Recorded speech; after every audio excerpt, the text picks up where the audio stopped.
Probably, 1, 2, 3, 4. We had some horrific echo last time when we started, didn't we? Did we? I'm sure we did on a barn raising, so I just want to test. Is there an echo? Is there an echo? Echo. Hello. Oh, yeah, because it was coming through. You had to turn your other mic off, didn't you? Or Ben's mic off or something. No. Oh my God. Was it not a webcam? Oh, yeah, it was Oh, the webcam. this cam. Did I unplug it? It's not lit up, is it? No. No, it's not lit up, so we shouldn't have. That's right. That was one of the echoes. It's a webcam. Put some microphone in There's it. been many echoes over the years, hasn't there? Chat's totally unresponsive. No one's here yet. No. Is there an echo? A Crimbo jumper already, it says up there. Why is it not coming up there? Have you got it on the right, chat? Yeah. No. Hello. Lies. A tissue of lies. Ah, why is it not? Why is the? Oh, there we go. We've got one through now. There we are. Yeah. Weird. You can always Weird. rely on Restream wasn't. Lady Helen. Yeah. Okay. Should we start then? Perfect.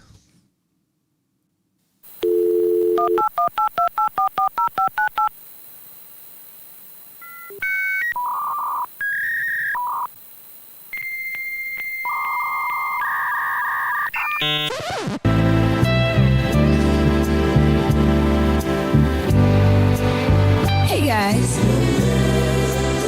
welcome to another barn raising show. It's Sunday night, let's have some fun. Yeah, man. Grab a doom bar, take a load off. Let's get to know each other a little better.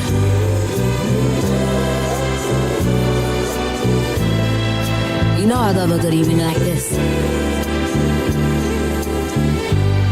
The fire's crackling. And mood's just right. So pour yourself a drink.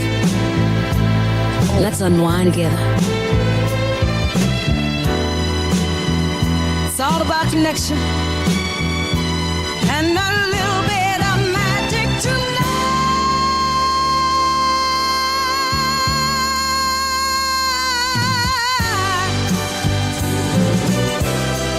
The stars are twinkling outside our window, and there's a warmth that makes it feel like home. Tonight let's get lost to stories and laughter, where every moment feels just like a dream. So lean in close, let's make memories with the gold, the fire, and a hint of something sweet. Shall we dance under the moon? Let the wheel fade with just a while. Oh. Jesus. Needle just bumped there, didn't it? Did you? That vinyl was a little bit slippery. Wow. That was some silky smooth soul. So silky. Phil's just he's being reckless and just taking his headphones off. Don't need him. Doesn't need them. Oh my God. He doesn't like to hear his own voice through his own headphones. I've heard enough. Heard enough of it. Yeah. Keeps my ears warm under the draft. Yeah. I'll buy you some for Christmas. I'll get you some earmuff headphones. Oh, right, okay. Not really. Are we doing Secret Santa? That's because that's not a secret. We figured out that it's impossible to do a Secret Santa with 3. Well, that's because you could just apply the laws of logic to everything rather than just going with things. Deduction. Yeah. Yeah. Well, why don't we include Annabelle in it? Oh, God. So whoever gets nothing. Whoever gets a tiny teapot set. A beautiful brooch. Yeah. She's looking at me. Or maybe some, like a merkin. Do you think she's bold. Do you think Annabelle might actually be a man? Anna. Why? Anna. What would be the masculine of Annabelle? The blue dress. What's the Anna? Jonathan or something. That's Jonabelle. Annie's. Jonabelle. Andrew, no? Maybe. Maybe. I don't know. Is that not a Scottish name? Yeah, Annabelle sounds Scottish to me. Annabelle. Right there, hen. I don't think so. How long have you been drinking for? 10 minutes, Oh, right. Okay. unfortunately. No. I thought you had your tiny beer eyes, but No, just I tired. did. I went in the cupboard and I fancied an Irish coffee, and I found some Baileys Oh no! from an unknown date. How crusty was the seal? Well, this is the thing; it wasn't crusted yet, so I think it's Oh. probably safe. You've got, Okay. got to put his name. If I start seeing aliens, we'll come out of here. Right. Okay. So I looked on the label; it said used within 3 months. right. Yeah. I'm sure it's over 3 months. Yeah, but it's got whiskey in, hasn't it? Probably. Probably. It tasted fine. Right. Okay. So I just had one of them, just a snifter. were you not tempted, but just to shine a small torch into the bottle's neck to make sure there was no floating mold yeah. spots?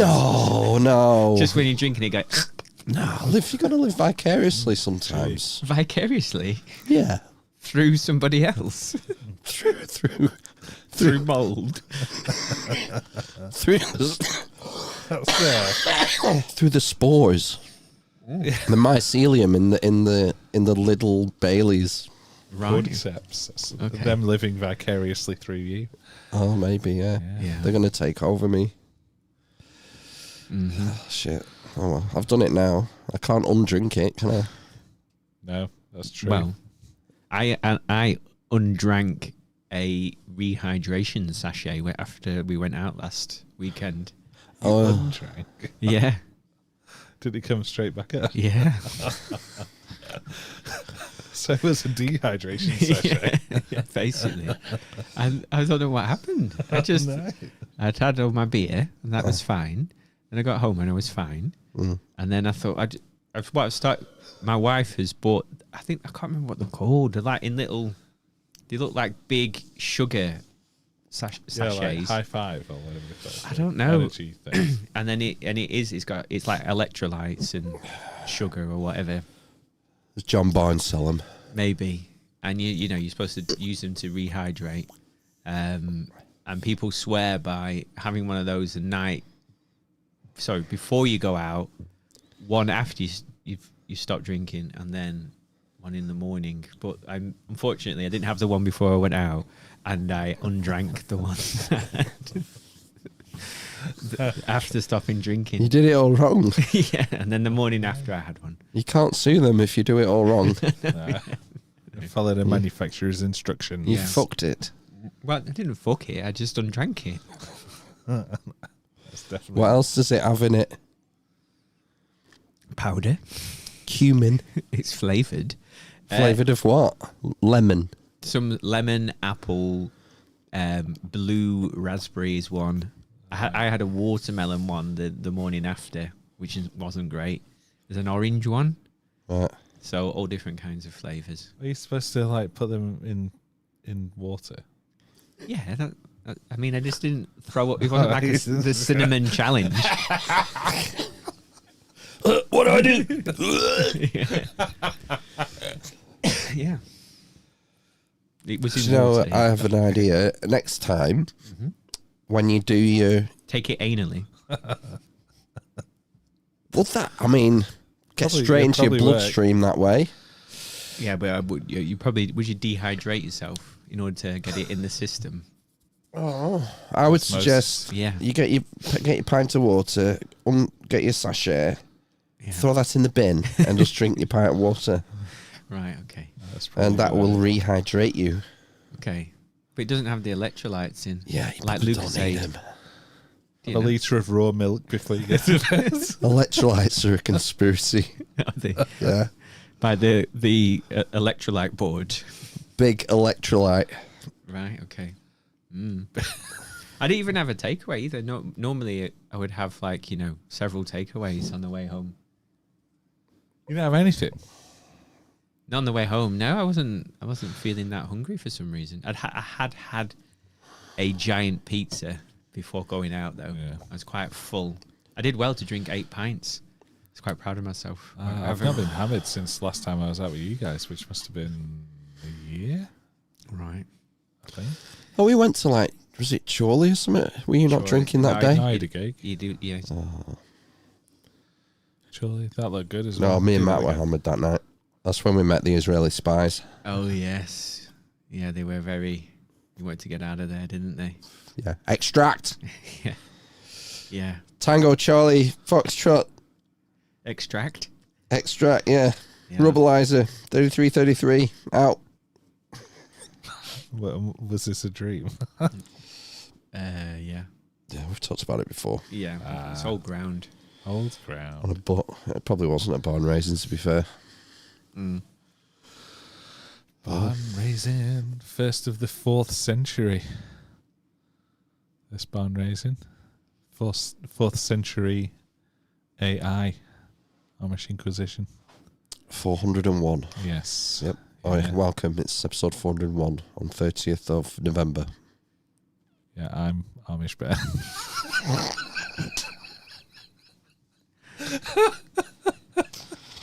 You've been to London, haven't you?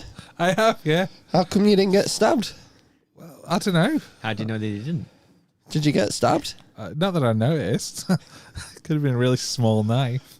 That's good. That's Yeah. a result. It was good. Yeah, I was there on budget day. Didn't really see much, but yeah. Busy. But yeah, it's still there. It's still horrible. I went on the Lioness line, actually. That was quite nice. It was an underground, wobbling free train.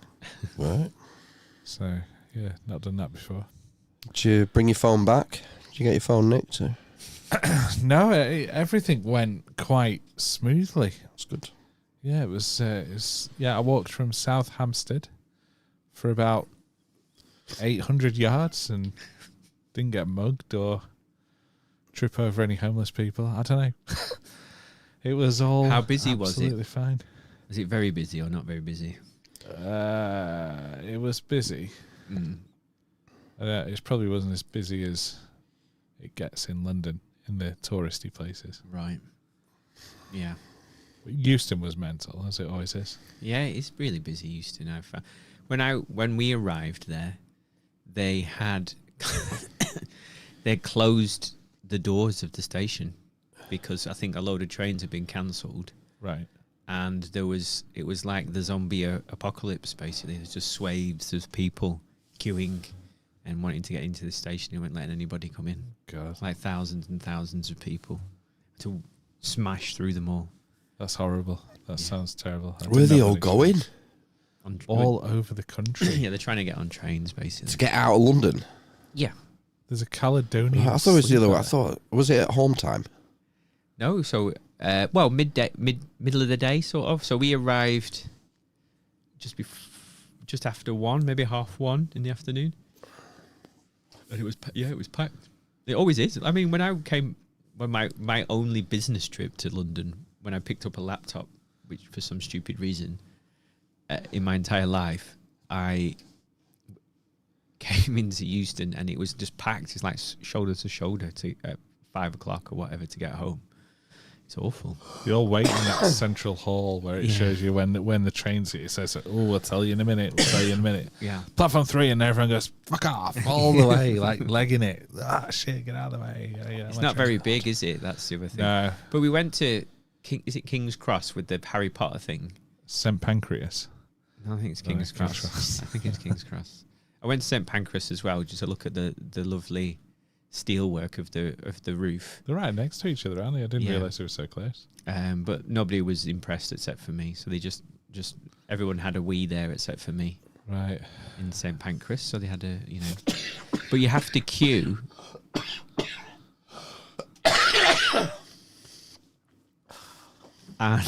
And I don't know if you have to pay. I couldn't figure out if you had to pay to like have your photo taken at platform 9 3/4 or whatever it is. Probably. It smashes into the wall, and you're not allowed. This was the other thing, which made me laugh. So basically, there were 3 security guards around it, and a velvet rope, or that thing that makes people queue. I always thought that was a euphemism. Well, it could be.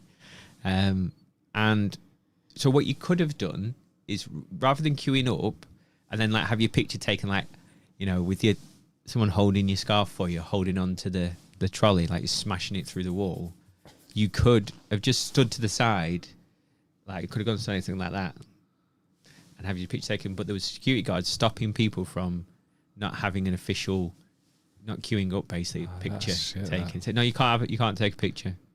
Can't take a picture. Security. I wasn't particularly bothered, and neither were the kids, but I just, you know, just something to do on the way home to Euston. And then that's where we encountered some homeless people on the way back, and a giant turd, which made everybody laugh. There was a giant turd outside. You have to be more specific than that. Yeah, what species of turd was it? Oh, I imagine it was human. Oh, a giant human turd. Yeah, it was a monster. Someone had done it in an alcove outside King's Cross. Yeah. Was it in a curl or just like a log? It was a massive log, yeah. A log? Holy shit. There was a human-looking turd on the way to school one day, and it stayed there for about a week. And then some people who look like they do vehicle recovery, I assume are renting a house across the road, and they park their vehicle recovery flat low loader, whatever it's called, on that side, and someone had stood in it. Oh, no. So I don't know if he's parked, stood in the giant turd, and then it was gone the next day, basically. Oh shit! So he'd learnt his lesson, whoever had stood in it, and then stepping in a human turd. and again, I'm sure I've just stood in a human turd. probably stood in one of the kids. Yeah, that's what I was thinking. Like a nappy. in bare feet. Gross. Yeah, definitely. That's definitely happened. Yeah. People are disgusted. Well, I imagine it was a homeless. Well, there was lots of homeless, like cardboard sleeping areas outside King's You Cross. see all these CCTV videos from America of people just dropping them off in supermarket. Like down the trouser leg. Just like pull the pants down. And it's always like awful. They're obviously not well. Yeah. You've got to be confident in your solidity if you're going to try and shake it down the trouser leg. Don't want to be leaving a trail. It was him. Look. Yeah. Follow the yellow brick road. Oh, Grace. You posted an article about turds today, about frequency of turding. Yeah, I can't remember the language now of it. I did read it. About actually. 60 hertz, is it? Yeah. I think it was from 1 to 6 poos a week. You're considered infrequent or something. Constipated. Yeah. Yeah. And then 1 to 3 a day is optimal. Well, you've changed your range there from a week to a day. Right, okay. So what are we looking at? 15, 20, 17, 18 a week. Is it? Well, a week it would be from 7 to 21, wouldn't it? If it's 1 to 3. If you want to, do it that way. I do want to do it that way, yes. Yes. Okay, so 1 to 6 a week. How many is that an epoch? Is considered constipated. 7 to 21 is optimal. Optimal shitting. Yeah, more than 21 a week. I didn't read it that way. I thought it was 1 or 2 a day. I thought it was 1 to 3 a day. Right. I might be wrong. They were talking about it being basically like a proxy for other issues. So if you're either end of the spectrum, they're saying, well, that's a sign of kidney, liver problems, this, that, and the other. Shit. Yeah. Should be obvious, really, shouldn't it? If you don't do 1 turd a day. Or you're doing 5 a day, something's not right, is it? If you've been doing 5 a day for 42 years, though. Oh, no, but it said, like, right at the end of the article, what's right, what's normal for you may not be normal. Oh, and so it was saying that people sort of get used to a million shits, a routine, a fecal routine. Bad name. And maybe it's a sign that something's up, Yeah. I reckon I average 1 a day. I know I average 1 a day. Sometimes very occasionally, you will come in and say, "I've had 3 today." Oh, that's doesn't sound accurate. Your tummy was had a little bit of upset tummy, and you've done 3. Oh, well, if you've had an upset tummy, then that's the reason, isn't it? Maybe you've had something that disagrees with a certain type of foods will set people off, won't they? Yeah, Oh, yeah. I'm a morning shitter Okay. every morning. As soon as that first coffee hits the bowel, Yeah. it's the stomach. It's just like a radio. Beep, beep, beep. Come on, up you go. Evacuate. Yeah. He's awake. Quick. Flee. Launch. Release the bowels while you have chance. Hold the door. Open the pod bay doors, hell. All right, good shit talk. Yeah. Where do you think you're on that spectrum? More than one, I think. 0.5. You have more than 1 poo a day. Yeah, I think so. Oh my god. How do you cope with that? Well, How do you find the time? yeah. We have a flushing toilet. My eldest blocked the toilet again last night. I had to Locked himself in it. No, he blocked it. Oh, blocked it. Yeah. Too much toilet paper. Too much toilet. Yeah, we've had the same issues. So you got to do the smear test, man, and then get rid.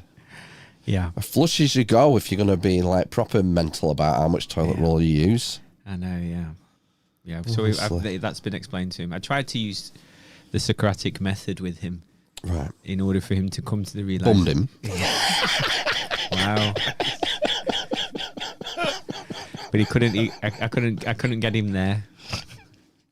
What do you mean by the Socratic method? Socrates. Oh, He taught a wastrel or a poverty-stricken child the theories of Pythagoras through the Socratic method. Socrates. By asking questions, basically. So what could you do differently? So instead of putting all of the toilet paper down and then flushing, what else could you do? That's super annoying, Dad. But no, you've got to make him... because the other thing is apparently, this is why you use it in therapy, is if you tell people to do something, they're less likely to do it. Whereas if you Socratic them... Into submission. Yeah, they think it's their own idea. Yeah. There's no extant writing by Socrates. No, from other people. Zero. He was a shyster. Fake news man. Fake news. Yeah. No, it's all second hand. I've been learning about... I learned another one's name, another Greek person's name. And I can't remember, it's gone out of me. I had learnt it. What's it begin with? EU. EU. Euripides? Yeah, Euripidean, isn't it? Is it Euripides? He was a playwright mainly, I think. No, it's not Euripides. Medea. He's famous for Medea, isn't he? Euripides. Eurythmics? I definitely heard of it before I'd heard the name, because it's something Ian at the end, IAN. Euclid. Euclidean geometry? No, not geometry. Yeah, like these Greek guys, they didn't just do one thing, man. They could do more than one thing. Euclidean karaoke was massive. It'll be in my notes, because I made notes. Because it was in a book about death and dying. No, it's not there. It'll be in my email, because I sent an email to myself. The guy who proved the world is round, he's an EU. What was his name? Oh, no, sorry, that's Eratosthenes. Eratosthenes. Erogenes. Are you doing Googling it? I'm just trying to... Famous Greek guy begins with EU. I'm just thinking how I can... Chat's useless. I'm looking. There's nothing in chat. No, they'll never find this, will they? Oh, God, where's the email that I sent myself? My God, he sends himself emails. Like you don't get enough emails. Epicurus. Oh, Epicurean. Epicurus. Shit, As that's in- not EU, Matt. That's No, it's EP. not. Yeah, exactly. That's why. That's why we all failed. That's why we all failed Yeah. collectively. Yeah. Oh, Epicurean. As in- Right. as in So the Epicure. some of the Romans were into that, weren't they? yes.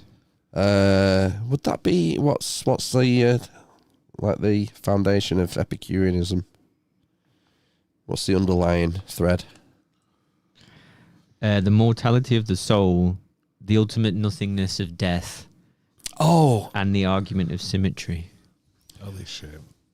yeah. Obviously. Obviously. Well, no, I don't know what Epicurean is. I don't know. So this guy is from a guy called Irvin Yalom, who is an existential therapist, basically.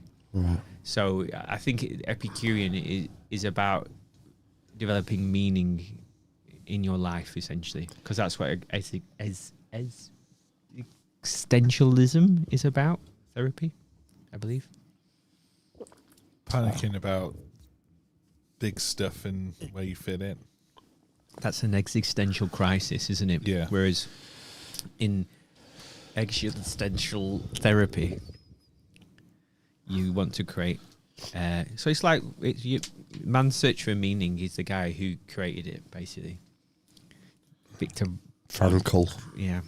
Victor von Doom. Victor von Frankl. I thought Epicureanism was used as an excuse for, Saturnalia parties and going wild and... Well, that's one way you could take it. Yes. Yeah, I think a lot of what would you call them, the Stoics that followed, Yeah. your Aureliuses and the like, probably blamed Epicurus and Epicurean philosophy for some of the social ills Right. that's Bacchanalian style, yeah, Sounds great. partying. Well, yeah, but that's what I mean. He said basically you should just enjoy yourself and create meaning. Yeah, Which it's was the- creating the meaning part's a bit of the snag though, isn't there? Because if you enjoy yourself too much, you live for the moment too much. Part of sacrifice comes into it, doesn't it? You have to sacrifice some of your present to benefit you in the future and benefit the world as a whole. No, Oh, boring. assuming that the future even exists. Yeah, You know, because that's fake. 'Cause it doesn't in our consciousness. We live in the ever expanding now. It's just now, isn't it? It's a constant Now. moment in time. Is it knitted? Is it created by the present? Oh no, So you're on a road that is being laid in front ahead of you. Yeah. Where does now stop and the future start? I don't know. Where does the now become the past? It depends if I think our monkey minds can't really wrap our heads around it. If you think of time as the fourth dimension, the past and the present, they're just a failure of our brains to comprehend how this reality works. I need to put this in a We box. just see this little slice.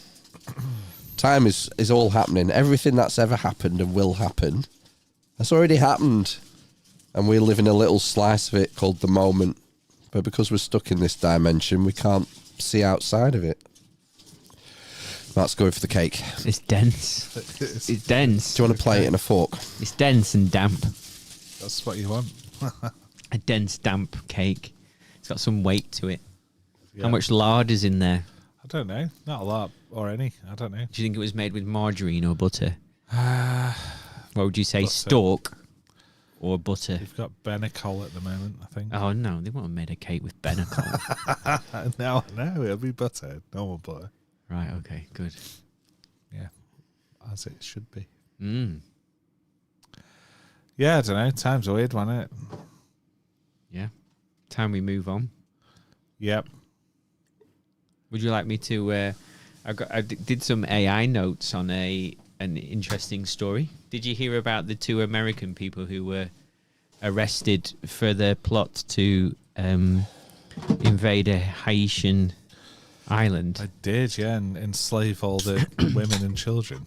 enslave the populace? Yeah. How did that go for him? Well, they've been caught. Right. Not now. I've got some notes just to remind myself.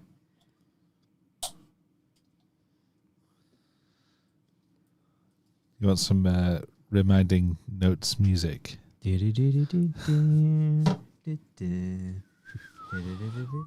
So it says, on 21st of November, federal prosecutors in the United States indicted 2 young men from Texas, Gavin Rivers Weisenberg, 21, and Tanner Christopher Thomas, 20. That's wrong. Are you already I'm listening. All right, I thought you were saying. I didn't say anything. I thought you were. They're forming opinions Yeah. loudly Yeah, I thought in your mind. Yeah, thought you had something to say. I'll keep it to yourself then. They're accused of conspiracy to commit murder, kidnapping, or maiming in a foreign country, and an even more abhorrent scheme. Their target, Gonave Island, also spelled La Gonave, an island off the coast of Haiti that is home to tens of thousands of people. Haiti. Haiti, where Haiti. Haitians come from. Whatever, yeah. Haiti. So there's a little island off Haiti, yeah. and these 2 blokes wanted to go over there and enslave the population. Yeah. They wanted to kill them. Oh, yeah, sorry, go on. It's all right, go on. You can say. I'd read they wanted to kill the men and enslave the women and children. What's the population of the island? More than they could handle. Yeah, I more than imagine. two people could do. Yes. I could do a lot. 2 20-year-olds. Yeah. I could do a lot when I was 20. So it says, apparently, according to the indictment, between August 2024 and July 2025, the pair meticulously plotted an armed coup. Or coup. They planned to buy a sailboat, guns, ammunition, and recruit homeless individuals from Washington, D.C. to serve as a mercenary force. It's wild, isn't it? Homeless cannon fodder. Hey, they got to use them for something, haven't you? What was the deal like? What was the deal? What deal did they offer the homeless to take part? Yeah, some Good slaves. question. Good question. Who knows? You have to pay them, or did they offer them like a share of the puss? Christ. Fucking hell. Well, probably, yeah. I don't know. It was much drugs and. Yeah, a little bit of crack. Well, this story links to another story, which is interesting. Did you see how it links to something else? I didn't. Please enlighten us. Well, I'm not even finished with the first bit yet. Enlighten. I'm enjoying this so far. So one of the men even enlisted in the U.S. Air Force ostensibly to gain military training useful for their plan. Right. Yeah. As prosecutors put it, this was not an abstract fantasy. They had taken concrete steps learning Haitian. What would you say? Haitian. Creole. Creole, yeah. Acquiring nautical and tactical training, recruiting accomplices, researching logistics. So if they get convicted, they face up to 15 to 30 years. How far did they get? Are they still planning, or did they arrest them at sea on the way? I think somehow they've got. I don't know how, but they've found out about the plot and they arrested them basically. Conspiracy to invade a Haitian island. Yeah. Wow. They must have got as far as the recruiting process, I would say. And I guess someone is. Yeah, be a lot of FBI agents on Discord egging them on. It's all entrapment, isn't it? Yeah. Yeah. A load of what do you call them? Agent provocateurs. Sweaters. There's probably a lot of homeless FBI agents at the time where the government had shut down and there was no one getting paid, isn't there? Probably tried to recruit some government agents. So just as a segue, Helen, don't worry about your therapy starting on Friday, because none of the therapists you'll come in contact with have read about. Anything. Yeah. Epicurus. Yeah. Yeah. Well, they might have read some of Irving Yalom's books, but I doubt it. Some phrenology books. Yeah. It'll just be CBT, won't it? Or counselling. That'd be fine. Motorbikes. Yeah. Right. Yeah. So that's them. They're going to get sent to prison, apparently. But have you ever heard of the Ku Klux Klan's attempt to invade Dominica? No. Right. Okay. Is this a historical plot? So in 1981, 70s? 1981, There's yeah. more than two of them pointy bastards as well. Yes, exactly. So the plot, known as Operation Red Dog, was orchestrated by white supremacists, many affiliated with the Ku Klux Klan, as well as neo-Nazis and mercenaries from the United States and Canada. So their objective was to overthrow the government of Dominica, depose its then Prime Minister Eugenia Charles, and reinstate former leader Patrick John. So basically, it's not in these notes. I don't know if it says it further on. But essentially, Patrick John was in on it, basically, the other leader. Right. And they were sort of working together, and the idea was they were going to make it like a drug haven. So they would produce cocaine there and then sell it, essentially. Because I assume in 1981 they would have been looking to your man in Colombia. What was his name? Escobar. Yeah, and he was allegedly making billions, wasn't he? Selling coke to, selling it in America. So well, maybe they had CIA contacts. Maybe could have been flying it in, to fund the Iran-Contra affair. Yeah. So the Oliver North, was it? I don't know. So they assembled. CIA was running guns and drugs, wasn't it? Sorry, yeah. To the Contras. Yeah. Yeah. And bringing in crack, right. Wasn't it? In the 80s, there was that crack epidemic. It's very Moorish. It was essentially a black ops, wasn't it? Because the administration, the US administration, couldn't be seen to be funding the Contras directly through government. So the CIA was running guns and drugs to create a budget off the books to then fund the Contras. Yeah. Against the Sandinistas, wasn't it? Was it the Sandinistas? Sounds familiar. Sand people. Because wasn't there a Clash album called Sandinista? Early 80s? Yeah, that's where I've heard of it. Oh, right. Yeah. I don't know. Is that the one with the supermarket song on?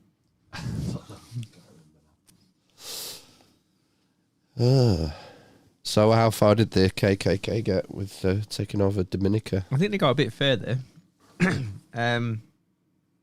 So they assembled a small force of mercenaries, stockpiled automatic weapons, rifles, explosives, and even planned to fly a Nazi flag. I don't know why. Just for grin. Yeah, okay. And the conspirators planned to sail from New Orleans, Detroit City, to Dominica, land covertly and seize key government buildings with help from local allies in exchange for lucrative promises, control over gambling casinos, offshore banking, drug trafficking, and other illicit enterprises. Excuse me. The plan, however, was foiled before it even ever reached the Caribbean. On the 27th of April 1981, U.S. federal agents arrested the would-be invaders at a marina in New Orleans. Weapons, ammunition, explosives, even Nazi paraphernalia were seized. 7 of the men pleaded guilty under the U.S. Neutrality Act. What's that? 2 others were convicted by a jury. Many served a few years in prison. The failed coup, derided by the media as the Bayou of Pigs, is a stark example of how white supremacist ideologies once explicitly sought to colonize, exploit, and dominate even sovereign black, majority islands. The Bayou of Pigs, so that's a play on the Bay of Pigs, isn't it? Yeah. Which was, you see, this is fine as long as you get sanctioned by the state first. Yes. So, wasn't it the Bay of Pigs where the US wanted to overthrow Castro?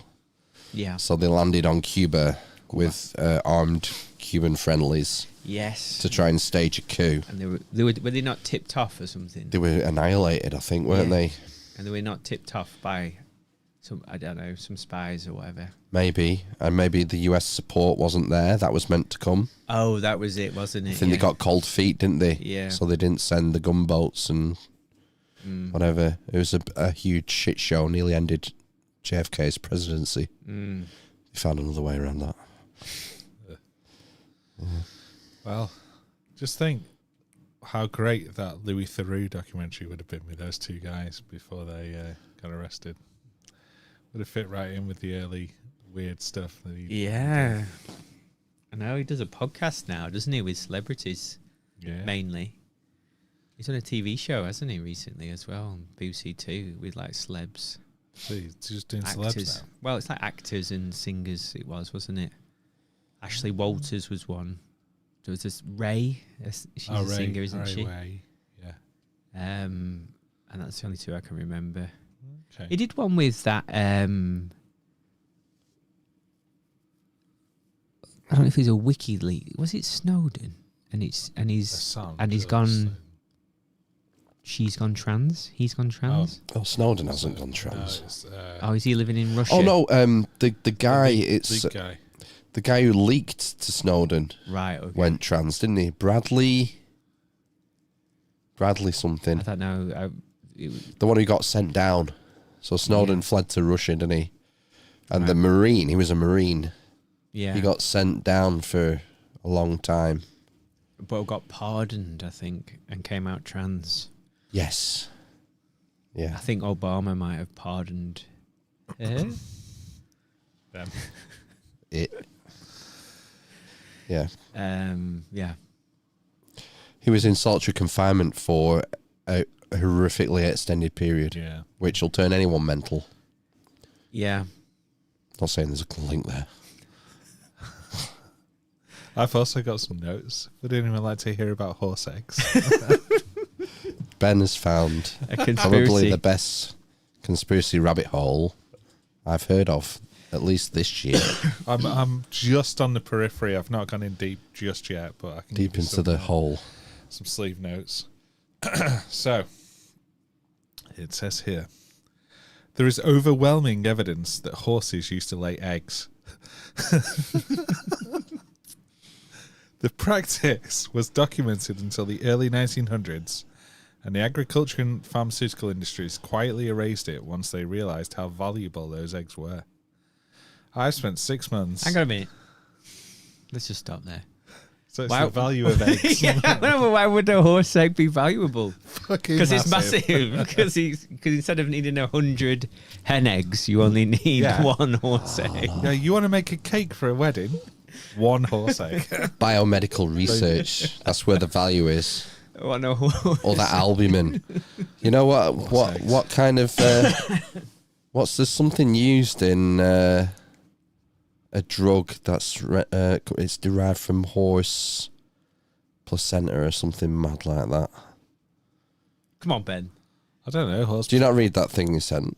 Is that what you sent me? I'm going through it now, yeah. He's not even read his own thing. He just read the first two lines. He's reading it for the first time now. That first sentence, there is overwhelming evidence that horses used to lay eggs. I was in. That's all I need to know. And then copy and paste the next 500 Exactly. words. Well, let's find out about the value of the eggs, Phil. Okay. Piece of evidence number one, missing pages in Seeley's 1894 veterinary manual. Here, oh my God, here's what kicks off the rabbit hole. Edward Seeley published Practical Veterinary Obstetrics in 1894. Every surviving copy in the libraries has the same thing. Pages 214 to 219 completely missing. 5 pages missing in every copy. In every copy cleanly removed. Right. In every copy. Those pages covered... The letter H. Yeah, it is. It covered variant early gestation processes in large mammals. Variant early digestion processes in large mammals. So, does the platypus make any? Is there a note of a platypus in this? There may be. We'll get Right, to it. okay. That's the only mammal I know that lays eggs. Yeah, exactly. And is it even a mammal? No, that's the thing. It's not, is it? Well, why do you? It depends how you define a mammal. Well, usually mammary glands defines a mammal, no? Yes, I Milk. think it does Produce milk. It does produce milk. Yeah, so most things that lay eggs don't have mammary glands, do they? Oh. They regurgitate Yeah. to feed young. What Yes. would it? What does a crocodile do? Or a snake? Crocodile eggs, they lay eggs, Yeah, don't they? I know, but did they regurgitate? I don't know. Or do crocodiles just come out and eat because they're like little formed? Bastards. Yeah, That's a good question. Reptiles. yeah. Maybe they just come out ready to munch on 'Cause that's part, insects. the whole Jurassic Park thing, reptiles and dinosaurs. They tried to link that together, didn't they? And one of the things you could say is, well, eggs, reptiles and dinosaurs, and reptiles and birds lay eggs. Mm, They have that in common. right. So a platypus, it seems to me like a hybrid between a bird and a reptile. Reptile. A babe tail. It lives in the water. Yeah. It's got claws like a reptile. It's It fairy, lays though. eggs. It's fairy, isn't it? It's It very looks like big. a beaver. Dinosaurs were fairy. It looks like Now? It looks like a beaver, doesn't it? A little bit. Yeah. Yeah. And has a beak, kind of like a beak. It's a duck-billed platypus, isn't it? Yeah, That's man. the thing. Yeah. And it's venomous, no? Yes. It's got a Yeah, it spike is. under its tail or something. Yeah. Oh my god, it's got like a little bit of everything. That It's fucking amazing. weird It's thing. like- It's totally a genetic experiment gone wrong, isn't it? Brilliant. Are they only in Australia? Platypi. Are they? Well, there's probably some in zoos. Yeah, I know, but is it like so? It's like Indigenous. marsupials are only in Australia, aren't they? Don't know. I'm pretty sure they are, aren't they? Like, Australia has lots of species that aren't in other continents, hasn't it? Yeah. Because presumably because it's been separate for ages. There's a lot of water between Australia and everywhere else. Yeah. Even Tasmania is a long way away. Makes you wonder how people got there, doesn't it? Yeah. Probably flew. We lost our wings. So Anyways. every academic version of the book, Practical Veterinary Obstetrics, removes the entire chapter. Is it a coincidence? I could think you for. Well, why did they remove the chapter? Well, I don't know. I wonder. Because of the horse eggs. Yes. There must be a reason. So let's read on. It could just be a coincidence. However, the the Pazolsky reproductive anomalies, Right. wild Mongolian horses, fucking hell, I think it's these headphones, have 66 chromosomes. Domestic horses have 64. This isn't trivia. The early research literally says, it's not the headphones, fetal development in equus. How do you pronounce Pazolsky? Pazolsky horses? Why are you not looking at me when you're asking how to pronounce something? Because you pronounced something bonkers before. Haitian. A cow. Haitian. The Haitian Oh, cow. a cope. Yeah, cope. Yeah, I was joking with that bit, but you know, Haitian. I don't think you can say Haitian. Fetal development in Equus Peralski deviates markedly from domesticated mares. That's from the Journal of Asiatic Zoology, 1902. It's not too. So they're saying there's, but the thing is, like, they're saying there's different 64, was it chromosomes in a Mongolian mare 66 in Mongolian wild horses, yeah. Isn't and the 64 in domesticated? Yeah. But that must be relatively recent research to be able to test for chromosomes. Yeah. So how did it's they an get a incom- Mongol horse then? Well, they went to Mongolia, I guess. Well, wild horses. Maybe they have wild horses. Wild horses. Where else do you find wild horses? In the wild. Yeah, in the wild. Well, we don't have them in this country. Yeah, we there do. aren't any Dartmoor. Where are horses? wild horses. Oh, Yeah. horses from like the Mongolian steppes. Is that where they're from? Originally, Yeah, they weren't. They're not from the Americas, are they? Can horses use steps? I thought they were from like the Eurasia or something. Originally, Erasure. you'd have to read Guns, Germs and Steel, I think, to find the answer to that. Oh, jeez. Oh, not again. Next. Isn't it like 700 pages, tiny writing? Yeah, it's crazy. They're famous for Mongolia's famous for horses, isn't it? Right. But so is Arabia, no? Yeah. Yeah, I know. So, but it's the same area, isn't it? I want to test the chromosomes of zebras. Yeah. How 'cause many? They're essentially wild horses. Is there not some diseases or issues in humans where you get an extra chromosome or Yeah. lose one? Trisomy 23. There we go. We see. Yeah. Yeah, there can be genetic changes, but I mean, this is significant because They lay eggs. it's not just one or two. yeah, It's the egg horses and chromosome. they lay eggs. It's not just one or two. It's they found that domesticated horses have 64. So why is that important? Egg-face reproduction traits in animals that often vanish with domestication. Chicken ancestors, band name, didn't lay year-round, and cows used to calve seasonally, things like that. So that's so due to farming, reproduction changes due to domestication. Yeah. Which makes sense because we will breed for what suits us. Exactly. We want these calves now at this time. We want these chickens Laying every day. laying all the time. Yeah. Yeah. So if egg phase development existed in early equines, Pozolsky's horses would have the last hint of it. And then That's the Mongolian ones. no. Yes. No, they're not Mongolian. Oh. Don't know where Mongolia comes in.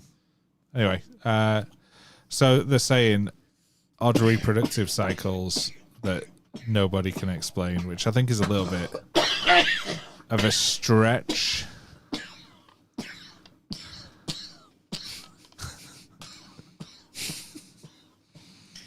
Can it, Yeah. it just needs to get that right down into the bottom part of his lung. Well, The remaining of it.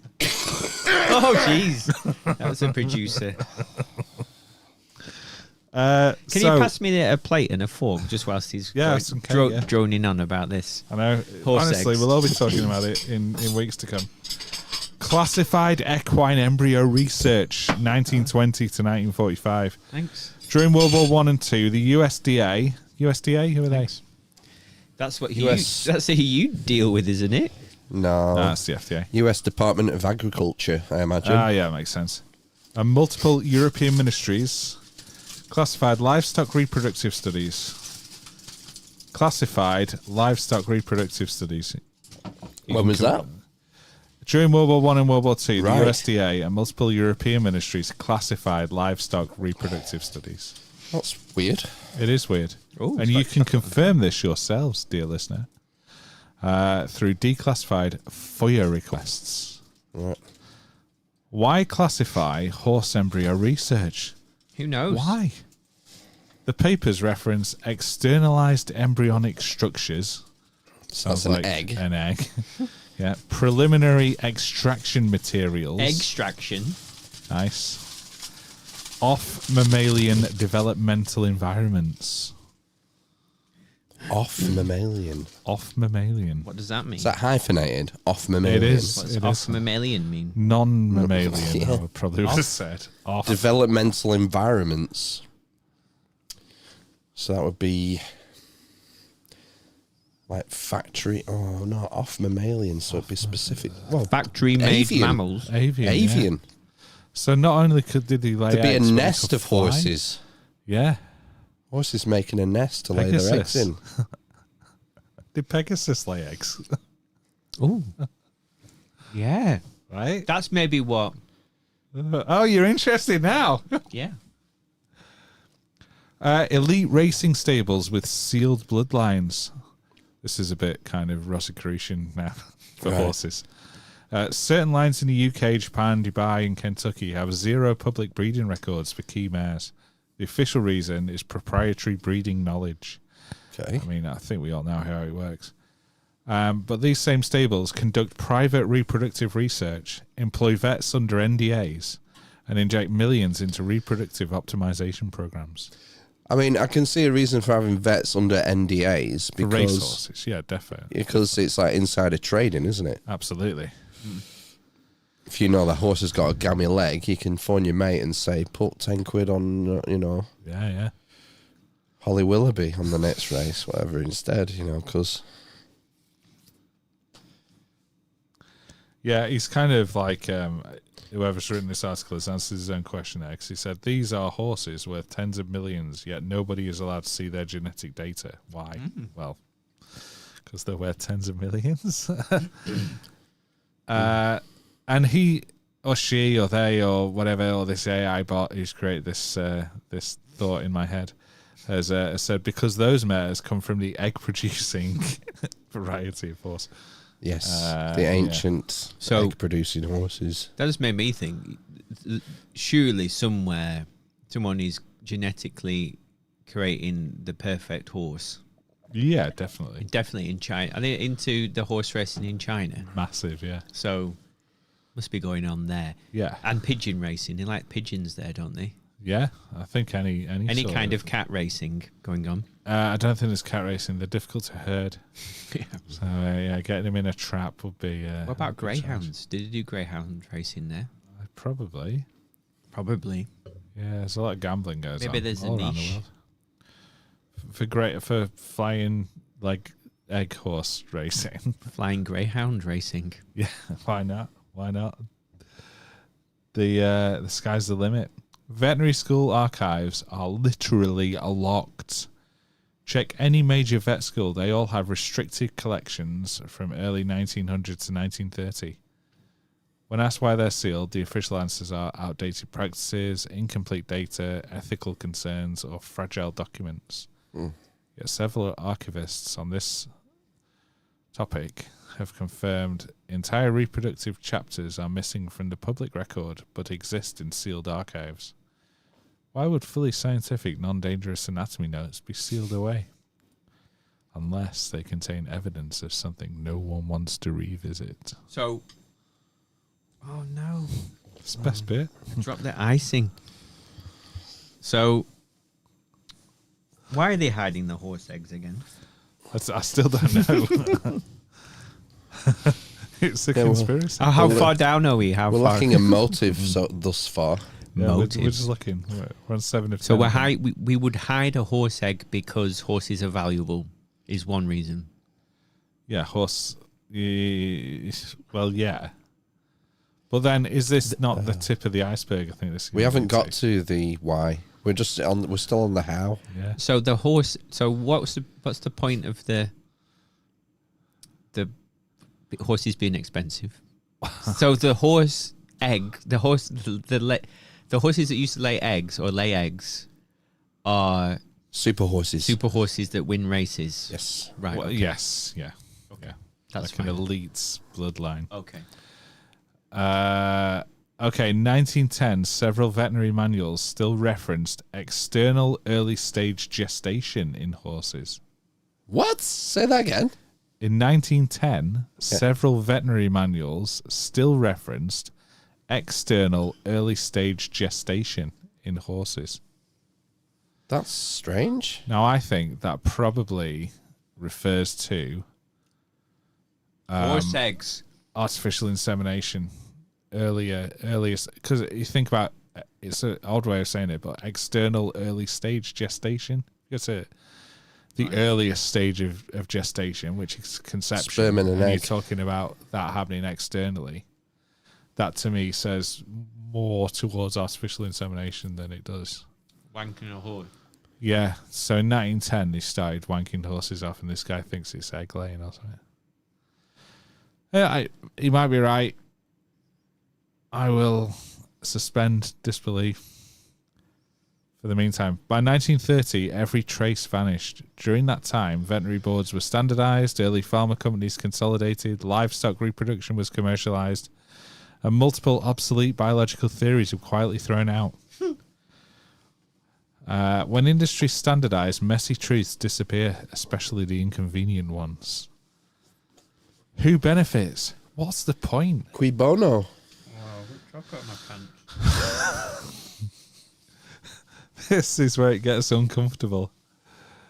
It says here. Oh. The companies with the deepest ties to equine genetics today also produce anti-aging treatments, produce regenerative medicine products, Oh yeah. run run private breeding programs, and lobby aggressively against transparency. These same companies have weirdly disproportionate investments in private equine facilities not open to the public. Why would a biotech firm need a private stable? The common explanation is research animals. The more likely explanation to the horse egg crowd, they're harvesting eggs from the last surviving lines. Is a horse a common animal for pharmaceutical study? Drug testing? No, horse models I don't think are used. Is it Certainly not for maybe for veterinary drug testing, but Do you not they're want? not analogous with human. Do you not want something that will breed quickly or something and has short lifespans? Like a housefly. Well, Mouse. rats, rabbits. Yeah. I don't know, monkeys, but they're just like as close to humans as you can get, I suppose. Yeah, so you can see impact over generations quite quickly, yeah. Is the gestational period for a horse longer than a human then? I think so. Is it like Usually it's on the size, isn't it? Elephants are pregnant for like 2 years or something daft, aren't I they? think it's 2 years for an elephant. Yeah. I wonder how long is a blue whale? Like a decade. fucking ages? Do they lay eggs? Yeah. Probably. The whales. Listen, Mammals, not trying so hard do they enough. have tits? Do blue whales have tits? Yeah, whale's milk, yeah. Yeah. Milk.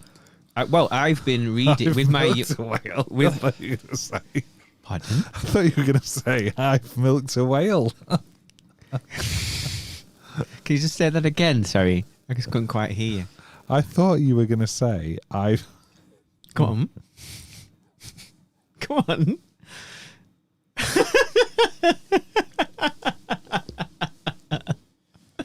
Shan't. Anyway, can I just say though? Can I say something? You've Please. milked a whale. I have not. You not get me. I'm not that stupid anymore. Anymore. You'll be Wow. just go through the back catalogue. Challenge accepted. I've been reading a book called Never. Save the Whale with my youngest. He's reading book, and Oh my god, is he being programmed? Is he going to be the next Greta? oh, there's loads of stuff. There Come that home from school gets- about environmentalism. Yeah, there's loads of stuff. Yeah. You tell him about the younger Dryas, don't you? You put him straight. yeah. We do talk about that, yeah, but they just switch off. So it's pointless at this point. All I wanted to say is that a baby humpback whale drinks 100 litres. I think it's 1,000 litres of milk a day. Wow, shit. That's some big titties. Isn't it? Milk. A day. That's a lot of plankton to convert to Yeah. milk. Krill. Yeah. Is it krill, the Well, humpback I rails? don't know. They have those brush teeth, don't they? I think those ones. Right. Baleen. Good stat. I like that. Yeah, Yeah. it's good. I've already forgotten it, but yeah, it was Keep good. Lots of milk. So Back to the horses that lay eggs, please. Yeah, come Yes. on. Why do you keep losing where you are? 'cause I think my hair's gone weird. So why would a hair? biotech firm need a private stable? The common explanation is research animals. More likely explanation is that they're harvesting eggs from the last Slow surviving down. lines. Slow down. I've been through this bit and then using the compounds in high-end medical products. Right, Horse so egg you mentioned compounds. anti-aging treatments and things. Longevity treatments are using experiments on horses. Highly presumably. ironic acid, yeah. And okay. So patterns that are hard to ignore. Taken alone, each fact is nothing. But together, missing veterinary pages, Where are the facts? classified reproductive programs, These are the facts. chromosomal anomalies, Oh, right. sealed breeding lines, restricted archives, farmer equine partnerships, textbook rewrites, and private stables owned by biotech companies. The disappearance of horse eggs from public knowledge lines up perfectly with early 20th century corporate consolidation. Historically, whenever industries want to kill a biological truth, it gets standardized out just like this. You know, if I would like to go to some like ancient Greek or Roman naturalist and read what they say about horses, because surely, if this conspiracy dates back to the 1910, then we Yeah. should be able to find evidence of Yeah. horses laying eggs from a couple of thousand years ago. But And They it being should. normal. But they've Yeah. ripped the pages Even though out. they would have been domesticated, though. So maybe that's the thing. They've maybe. ripped the pages out, though. maybe Of Galen. had they been to Mongolia though? The Did Library of Herodotus go to Alexandria. Mongolia? No, Marco Polo went, though. Yeah. Did he write any books? There's loads. I think there is. What sources are there for the Mongols? Oh. It can't just be Marco Polo. There must be other sources. Well, imagine that internal sources. Chinese emperors There would are- have written about him. There will have been Chinese, yeah, but you got to take that with a pinch of salt, haven't you? Because they're the fucking horde, aren't they? The horde from who knows where. Yeah. The Uman Mandar. Oh, the Uman Man. Yeah. Right. Okay. Didn't know where they came from. Yeah, I think they knew they came from the steppe. I mean, the thing is, it's bias, isn't it? If you read the Chinese sources on the Mongols, you're getting their side of the story. Like with any history book. Where did they You go? read a fucking, not Peter Hitchens. What's the other fucking guy who writes about World War II all the time? Right, used to write for Mail. I don't know. Max Spielman. Spielman. Yeah. He's dark hair and glasses, and he's used to be on Question Time. He's a very famous historian and writes 700-page books on World War II. Don't know. Max something. But he's writing from a British point of view, Yeah. you know. Are there any German historians who write about World War II? They're not allowed to, are they? I don't think they are they? No. History's written by the victor. So, in conclusion, Oh. you don't hide something because it never existed. You hide it because it's useful, valuable, or profitable. If horse eggs were nothing, they'd be in textbooks. Instead, they got erased. And the people who erased them, they now dominate the industries that will profit the most from keeping horse eggs exclusive. Draw your own conclusions. I'm still hazy on where the profit comes from on the horse eggs. I guess it's from compounds within the egg. Yeah. Anti-aging So you mentioned compounds. albumin, didn't you, at the start? Did I? Yeah. Right. You did, yeah, because the eggs are massive. They've got lots of albumin. Yeah. So What's then that it's used not for? just chicken eggs. Do you just get rid of the yolk and then you just want that sweet albumin? Well, if you think about how... Weren't vaccines traditionally Well, I was made gonna in say, yeah, eggs chicken using eggs. eggs? Yeah. That's Oh, what I mean, horse eggs are massive. Well, there's that, and why would you? Do you get rid? Yeah, but do you get rid of the yolk when you're making a vaccine in an egg? You What do you do? put the virus in the egg, Right, then you incubate the egg. right, And and then it makes a mutated chick. There's some horrible fucking shit I've seen on the floor. Yeah, Really? yeah. So the chick, so they have been. So you make a virus chick. Are you Yeah, making and then zombie they're- chicks? They're out- harvested. the zombie chicks. Yeah. Oh, yeah, that's and you what. take out the fluid, and then you break down the virus into you do all kinds of shit to it, denature it. So what? So is there? So do you? So they are fertilized eggs, They are, yes, and so you need something to be growing inside it you do. in order to make the vaccine because Yes. you're getting the antibodies from the chick. Yeah, in a roundabout sort of way. Right. Okay. Mad. What do you do what do you do with all the chicks? You're growing up the virus to kind of use that to trigger the body's response. Yeah, that's what I mean. So yeah, you're creating eggs. They do it in cell lines now, which is slightly different. But yeah, million what did- eggs a day we used to get delivered. 1 million eggs. 1 million eggs per day. And then during the first the OG pandemic that no one fucking remembers, What? Which one? swine flu. Oh, double jinx. No, about I think it went up to 3 million a day. 3 million 3 eggs. million eggs delivered a day. I bet you wouldn't be able to get 3 million eggs these days. Not a Tesco, no. No. No. But that just goes to show they are useful for farmer. From farmer to farmer PH. I think there's still nurses waiting to be paid out for the swine flu one. Why? What went wrong with that one? Was it POTS or something where, well, they do it disabled, basically. Oh right. I They don't gave know. it all the nurses first, didn't they? There was Not the one in the 70s, the recent one. 2002 or whatever it was. 2009. Epstein Barr. Gillian Barr? Gillian Barr. There's another one, I can't remember what it was.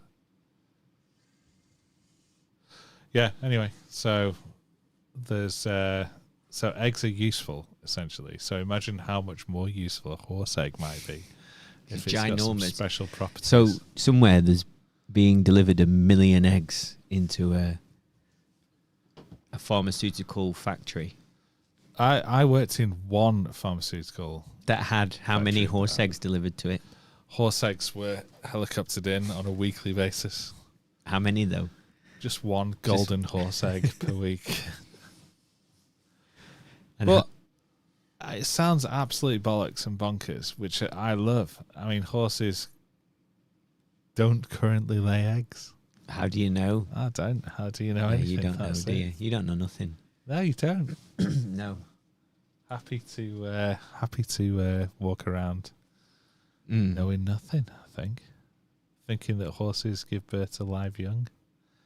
I mean, the eggs make sense because of the hooves. The hooves must be a bit of a nightmare to squeeze out. Yeah. So you better doing it in some kind of oval, a pointy oval. With ovum, yeah. Right. Do horses have multiple births? I don't think so. I've I've never seen a horse give birth. Well, like piglets, it's a rash of piglets, isn't it? Or a litter of puppets. A rasher of piglets. Bit of Freudian slip there. Nice. I'm sure that's how it is. Is horse one for one? I think horses give birth to singular. Yeah, so like offspring. sheep, I think sheep can have twins, but it's rare. I think it might be like human. Yeah. Yeah. Sometimes things are wild though. Like humans can have 6.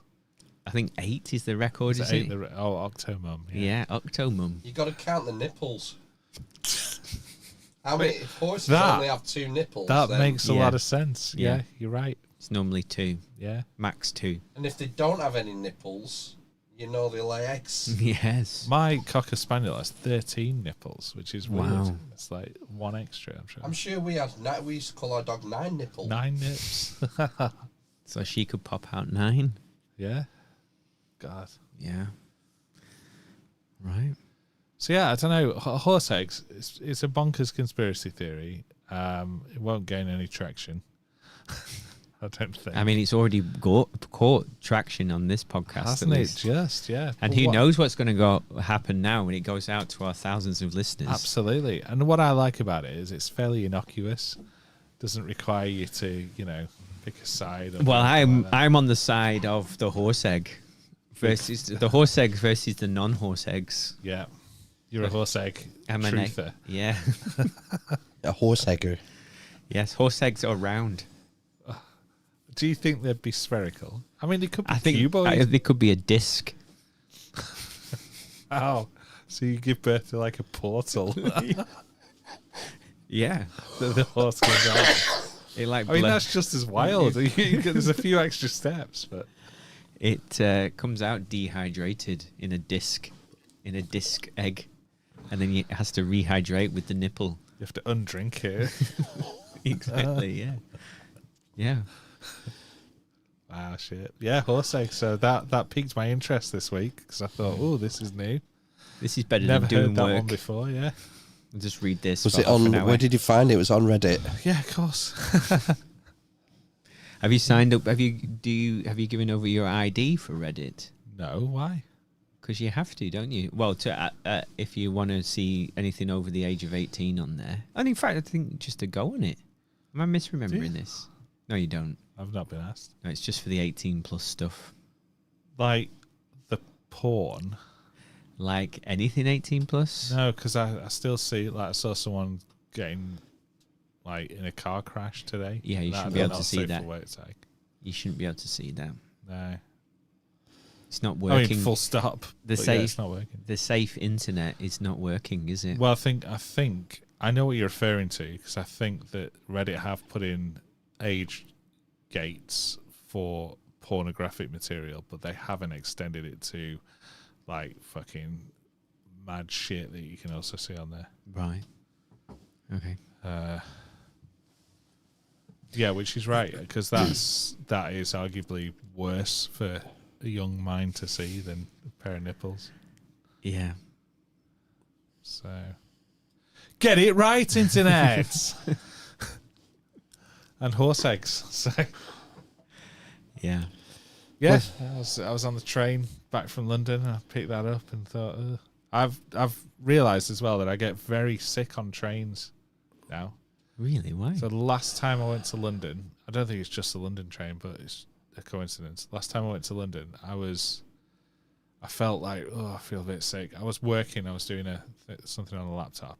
Is it not the smell of piss? I think it is the smell. It's the smell of the train and the heat. And they're very fucked. warm, aren't they? They're very warm. It's kind of like a bit sort of like you can taste the air, and it's a bit gross. smelly. Is it Aviva? I was on a very nice train in Germany and I wasn't very sick, so maybe it's the... It's warm and sort of clammy, I would say, and they do smell. I went to the toilet because I thought, I feel a bit weird. And I was Was it for your third or fourth shit of the day? blowing chunks, fourth shit of the You ass. threw up on the I threw train? up on a train, yeah. No, you didn't. Into London, arriving at 9 a.m. No. I bloody did. I don't believe you. In the toilet. Oh, gosh. Imagine going in after that. I flushed it. It's fine. I was very direct with my vomiting. The flow. Yeah. I wasn't drunk or anything. It was 9 a.m. It was... Oh, no. And then I had the same thing going down and coming back from London, just like almost like getting the sweats and having to breathe shallow and stuff. You've developed a phobia. Developed a travel sickness. Your travel sickness, yeah. Which is weird. I didn't think you developed that sort of stuff as an adult. Mm. Perhaps I'm evolving. Yeah, you're riddled with neuroses. Yeah. That'll be that. Yeah. You're so bent out of shape, Ben. Tell me about it. Mentally. Yeah. Oh, yeah. Yeah. I mean, have you only just noticed? No, it's an ongoing. It's an ongoing dive that I've been doing over the years. Just testing, just poking. Interesting that the travel sickness developed just when I wanted it to. Oh, did you cause it? Oh, no. It's interesting. Why would This you is say fucking that? Darren Brown, doesn't Oh, he? yeah. Why, Lunatic. why would you Paul think I caused Daniels. it? Fuck you. I wish. What do I think caused it? I don't know, because like I say, it's not. Well, it's not trains. I know. I was on a train when I went to Germany. I went from Dusseldorf to Dortmund. Which is about an hour. Dusseldorf to Dortmund, just about an hour, and it was fine, and it was lovely and all right. And I was reading, so it's not that. Was you excited thing. though? What was your mental state like when you were in Germany? Tired. Right. Okay. Was the train busy in Germany? No, it's very early. And was it clean? Yes. Did it smell? No. Right. No. Are they bigger trains in Germany? Have they got a wider gauge track? Yeah, some have double-decker Trains. I don't think the tracks are wider gauge. Right. So are they not wide of the actual train? It felt more spacious. I wonder if that's a bit of it then. Maybe. No, because I had like a table seat. Agoraphobia. There were no spiders. I don't know. It's weird. I didn't enjoy being sick. I'm relaying a tale. Right. But yeah, it was rough on the way down. I relate to that atmosphere on trains. They're horrible. Fucking gross. horrible. I don't like going on them. The air's stale. They smell. God, they're horrible fucking things. Yeah, maybe public that's just transport our is- shit trains over here. It is. I don't know. And I paid. I didn't pay. It cost like 200 quid to go down. Yeah. It's a joke. Insane. Hey, but good news. They're freezing rail fares For a year. in the budget. No, some rail fares. Yeah, for for a year, yeah. So I was relieved about that because I go on a train at least once every decade. Yeah. So I was happy about that. I'm pretty sure that we drag you out at least once a year where you have to take a train journey. Or whatever. We went to Chorley, didn't we? Oh, was that true? Oh, yeah, that Yeah. was a horrendous journey of 8 minutes. And we went to Lancaster. In fact, we've been on 2 train journeys this year. Yeah, that was 12 minutes, I think, Lancaster. Well, actually, it's I about can 15 minutes. I can cope with that. Each way. If you said, like, we're going and getting a train to Leeds, my heart would fucking sink. Leeds. It's like, no, I don't want to be stuck on a train for 2.5 hours. Just drive. They're horrific. They are awful. They're awful. And yet, millions of people pay millions They of have pounds. to. They don't have a Yeah. choice. I know, that's the thing, isn't it? I mean, if everyone decided not to do it, though, that's the thing. It takes a lot of people to say, Some people don't have an Bad option, though, did they? That's the thing. like, they have to get a train because they have to go to work. Mm. Or they don't drive, or it's not an option to drive for some reason. You can't drive to London, can you? You get bent over by Sadiq. I would choose not to drive to London, yeah. We drove to London once as a family, rather than take the train, because it was £1,000 for all of us to get the train. When we were trying to book tickets. See, I'm not even joking. It's £1,000. Fucking insane. Wow. How does no one know that? That's so so we mental. drove, yeah. You could have flown.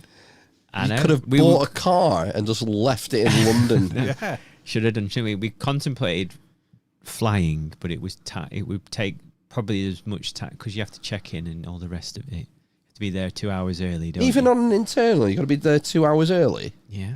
That's To get- bonkers. Yeah. It is bollocks. What if you want a private jet? I'm sure you could just Well, rock no, you up. have your own terminal, don't you, and all the rest of it. So yeah.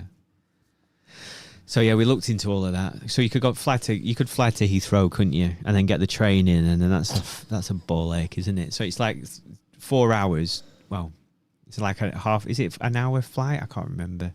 Half an hour, 45 minutes. Yeah, 45 minutes. I think I've flown from Heathrow to Manchester once after my honeymoon, and possibly on the way down. It's not a bad flight. They kind of try and serve a meal when they're up. But I had a bacon sandwich. It was with BA. Yeah. Yeah. Bacon sandwich. Has it changed much, airplane food? Because it used to be fucking wank. In, I mean, it's business okay. class, it's glorious. Is it actually decent? Yeah, really nice. I had steak Believe it. tartare, I think. Believe it when I see or it. Swiss. No wonder you're ill all the time. And I've got gout. I think the food's been all right, yeah, on some of the flight. I mean, not on like the family holiday flights I go on, but like, on a nice flight, they have Yeah, nice even food. economy's all right. Sorry, Ben. I don't think it is. I flew economy to New York recently, and that was okay. Oof. It was okay. It wasn't as good as, better. But it was okay. It's Right. fine.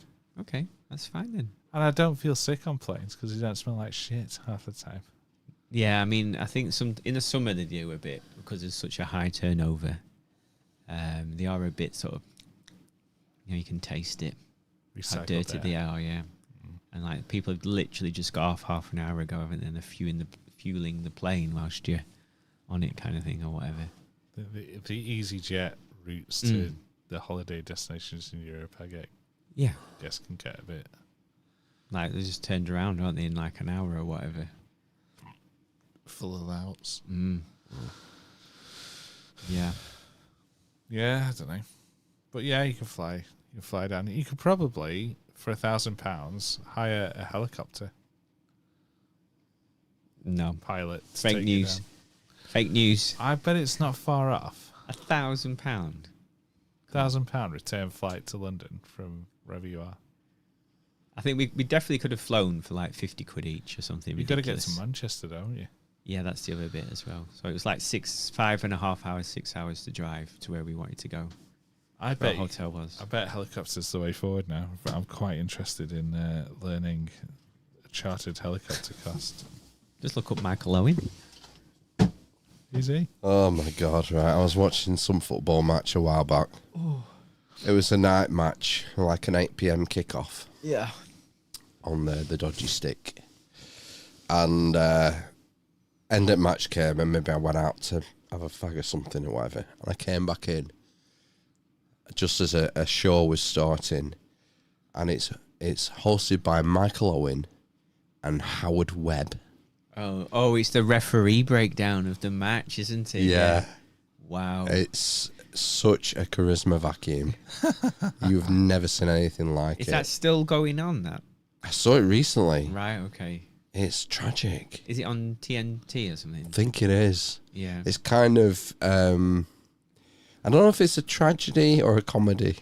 A tragedy? It's kind of you feel almost voyeuristic watching it, like you're watching. It's like watching a car crash on Reddit and getting entertainment out of it. In that sense, Sounds awful. He's it kind of is and it isn't. He's the Grand Lord of referees, isn't he, Howard Webb now? The Grand Poobah, Yeah, of refereeing. the head of the Refereeing Arsehole Association. Yeah, he's the head Howard of... Webb, yeah. He is the Grand So Master. when they fuck it up, Yeah. Michael Owen comes on. They fuck this up, haven't they, Howard? And he has to be the fucking Yeah. the Front it up. the union man. Yeah, because he's explaining. been to Saudi and made his millions already for a couple of years. Who's this? Howard Webb and Michael Owen? Well, both.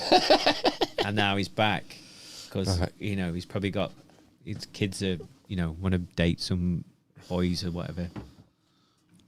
There's a ref who got in mad trouble, weren't there? Recently, Oh, Coot was his name? something like that. What was he doing? So- was he pedo? Originally, what he got arrested for? Fred Coote, Fred Coot. Andy Coote. Something like that, isn't it? Coot. Right. And originally what it was is a video was circulated of him off his head On Twitter. in someone's house saying Jurgen Klopp is a twat and all these things. So he was immediately suspended from his refereeing job. Right. But then I don't know how it became a criminal thing or if he surrendered his phone to the FA. His laptop. Or whatever. Yeah. And they've searched it and then they've found this video of an underage boy, I think. Yeah. Bumming, maybe. I don't know. Allegedly. I don't know. Something like that. And then he's been done for that. So he was going to contest it, wasn't he? Was and he? then, And then he pled guilty. Oh, dear. And then he's gone now, yeah. Right. I seem to remember, like, is it, But, what sorry. do they call it? Making videos? He tried to he'd used the original, what was it called? Spacey. The Spacey defence. Yeah, where I'm gay, kind of. He came out as gay, didn't he? And it's He been, never. He did. He came out as gay and said, "Oh, I've been going through this thing, and I'm gay." Da, da, da, da, da. Is this So- Michael Owen? No, something a Coot. ref. I think he might be called right. Michael Coot, but no, Yeah. something anyway. And he came out with the Spacey defence, said I'm gay, and that's why I was off my head and I was taking drugs or whatever, and said these things. I'm really sorry. And then so who knows where this video has come from? Schofield used it, didn't he? As well as another one. Schofield used it. Yeah, So amazing. in there. I'm gay. Yeah. And he was another one, wasn't he? Was on with he was never underage, was he? Because he was 16, apparently. The runner? Yeah, Or who knows? exactly, yeah. So, yeah. It just goes on and on, doesn't it, that excuse, I suppose. What happened with Newsreader? Hugh Edwards. Did he get done for pedoing as well? Yeah. Did he? Yeah, it Allegedly. was, wasn't it? Yeah, allegedly. Was it pedo stuff with him as well? He was in was court, wasn't he? Was he? For It's pedo always stuff? pedo stuff. Well, I mean, what else would you get in court for? I don't know. Good point. Parking ticket. Yeah. Was it with a girl or was it something else then? I thought it was a boy. Oh, is he also closeted then? And he's got like 5 kids, hasn't Well, he? he did. Didn't he use the same defence? The Oh, I don't Schofield know. defence. I don't know. I thought he gave, I don't know. No, I didn't know if Hugh Edwards had come out as gay. I saw him going into court with all paps around him. Yeah. This must be 6 months ago now, so I don't know what ended up. No, I just saw him like saying he was suicidal and stuff. And things Oh, like he went into hospital, did he? yeah, because he tried to kill himself, I think. Yeah. Allegedly. Yeah. Wow, So- shit. But he's got like 5. Yeah, I'm sure he's got like 4 daughters or 4 kids. Yeah, she left him, obviously. Yeah. There's another one. He was like the third highest paid person at the BBC when he was on like $500,000 a year or something. Power corrupts. Yeah. I think they've all got something. What? Sorry. They made the deal, the Faustian bargain. Just, it seems like everyone on the screen is a wrong un. They've all done something. We've all heard stories about Lineker, Yeah. but he cultivated this image of The nice guy, Yeah. the goody two shoes. Never got a booking in his career. Yeah. Walker's Chris adverts, but we all hear stories about what he's really like.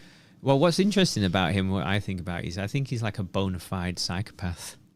So psycho or sociopath? A psychopath, yeah. Really? Yeah, because of how he describes himself. He says he's just like ice cold all the time, like taking penalties and things like that. He said he won't bothered whether he missed or scored, and then if he missed anything, he said it was fine, didn't affect me at all. If another thing he said is if we won or lost, even big things or small things, I wasn't bothered whether we won or lost games. I just stayed level all the time. Wow. Yeah. So I'm going in, and I imagine that would make him a bit of that. Being a psychopath in football and being talented at football, Competitive advantage. yeah. And I reckon Michael Owen's a psychopath as well. Well, I mean, I've seen those adverts he did for Dubai in the helicopter. So Yeah. And you see it in his daughter as well. Michael Owen's daughter. Didn't know he had one. She was on Love Island, so I watched a bit of that with my wife. And I've seen interviews, but she's a similar personality to him, just like monotone. But like you can kind of see behind the eyes there's that psychopathy. Well, Michael Owen is like almost like a blank slate. Because he's a psychopath. Well, that's what I'm getting at. Yeah. There's almost no personality there. No. And yeah. He was another one. He said like he wasn't bothered. He was so absolutely assured. After that, he's a narcissist, I suppose. They still get the highs though, don't they? No, Well, it seems score against Argentina in World Cup. Well, the idea is that in order to get the high, you have to do something extreme. Right. So that's what would drive a psychopathic killer, is that in order to Or get psychopathic footballer. Yes, well, the psychopathic footballer has to win the World Cup in order to be happy, and then murder someone. Is Gaza a psychopath? No, he's just mental, isn't he? Yeah, Yeah. unfortunately. Yeah. Did he have childhood stuff? Not that I don't know. Maybe. I think He his always dad. had- I think his dad was a bit funny with him. Maybe. I think there's that kind of thing. with We always him. had this persona of being the clown, Yes. and often that is masking The tears of a something. clown. Tears of a clown. Yeah. Did you hear the story when he was at Tottenham, going back to Lineker? Right. Can't remember who they were playing. I think it was a cup match. And Tottenham won a penalty, and Gary Lineker's the penalty taker, and Gaza said, "Let me have it." Right. And Lineker said, No, I'm the penalty taker. Mm. And Gaza said, I'll what do they call it? Palenque it. Panica.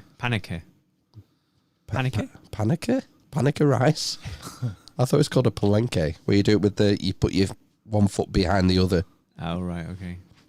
So you swing with your left foot and then plant it, put your right foot behind it and hit it the other way. I would definitely fall over attempting that. And Lineker said, go on then, just for a laugh, and he did it and scored. Right. Okay. So he had this persona of being the life and soul, didn't he? Mm. And you wonder if that's covering for something else, maybe. Yeah, you would think so. But he's had all sorts of issues. He's always had alcohol problems, and drug problems. Did he not? Is he not an abuser as well, domestically? Possibly. I don't know. I think he might. Oh, have been. yes, with the original wife. Yeah, and that's why they separated, wasn't it? Yeah. Bianca. Was it not Bianca? Is that his daughter? That's his daughter. Don't know what she was called. Something Gascoigne. He is still alive, isn't he? Yeah, Yeah, I yeah. think just. Yeah. Hanging on. Yeah. It's weird. There must be. I mean, there's a lot of successful footballers and successful people out there. They can't all be wrong-uns. No. I guess it's just. Yeah, well, you only hear about the stories, don't you? Yeah. I would say if you take the BBC, it seems like a higher than normal percentage of them are. Well, there's a lot of there's a lot of stories about BBC. There must be loads of ITV people here. Well, Schofield was ITV, wasn't he? Yeah, ITV. Yeah. But he was BBC in the broom cupboard. Barrymore. Oh shit! Yeah. Wow. Pool party at Barry's. Yeah, it's a knockout guy. God, did you know how much I used to like? Strike It Rich. Yeah, Strike It Bill Lucky. Bottom. Was it not Strike It Lucky or Strike It I Rich? think it's Strike It. He had more than one, didn't he? Was it Are you thinking top, middle, or bottom? Yeah, Yeah. What's a hot spot not? yeah, Hot. yeah. I used to love that program. Yeah, that's good. He did the Kids Say the Funniest Things version, the UK version as well. Yeah, Hey. yeah. Yeah. There's loads of weird clips. There's a clip about doing a rap on it, isn't there? Or some and it's just completely bonkers. Mad Fall from Grace. Yeah, Barrymore. Was Jeremy Beadle there? Something happened with Jeremy Beadle. in his tiny hand. I think he died before it came out, no? I don't know. Maybe he Before it all was came just out? a nice guy. Maybe he was. Right. Yeah. Any Channel 4? What, like... Thing is, right, I think there's a Look load after it of wrong-uns in the media. Yes. So what is the cause? Is it that being a wrong-un helps you get to that level in the media? Yes. Or is it getting to that level in the media Makes brings out your worst traits, proclivities? So you would think by most people find themselves in a job or an area of life that kind of suits their personality in a roundabout way.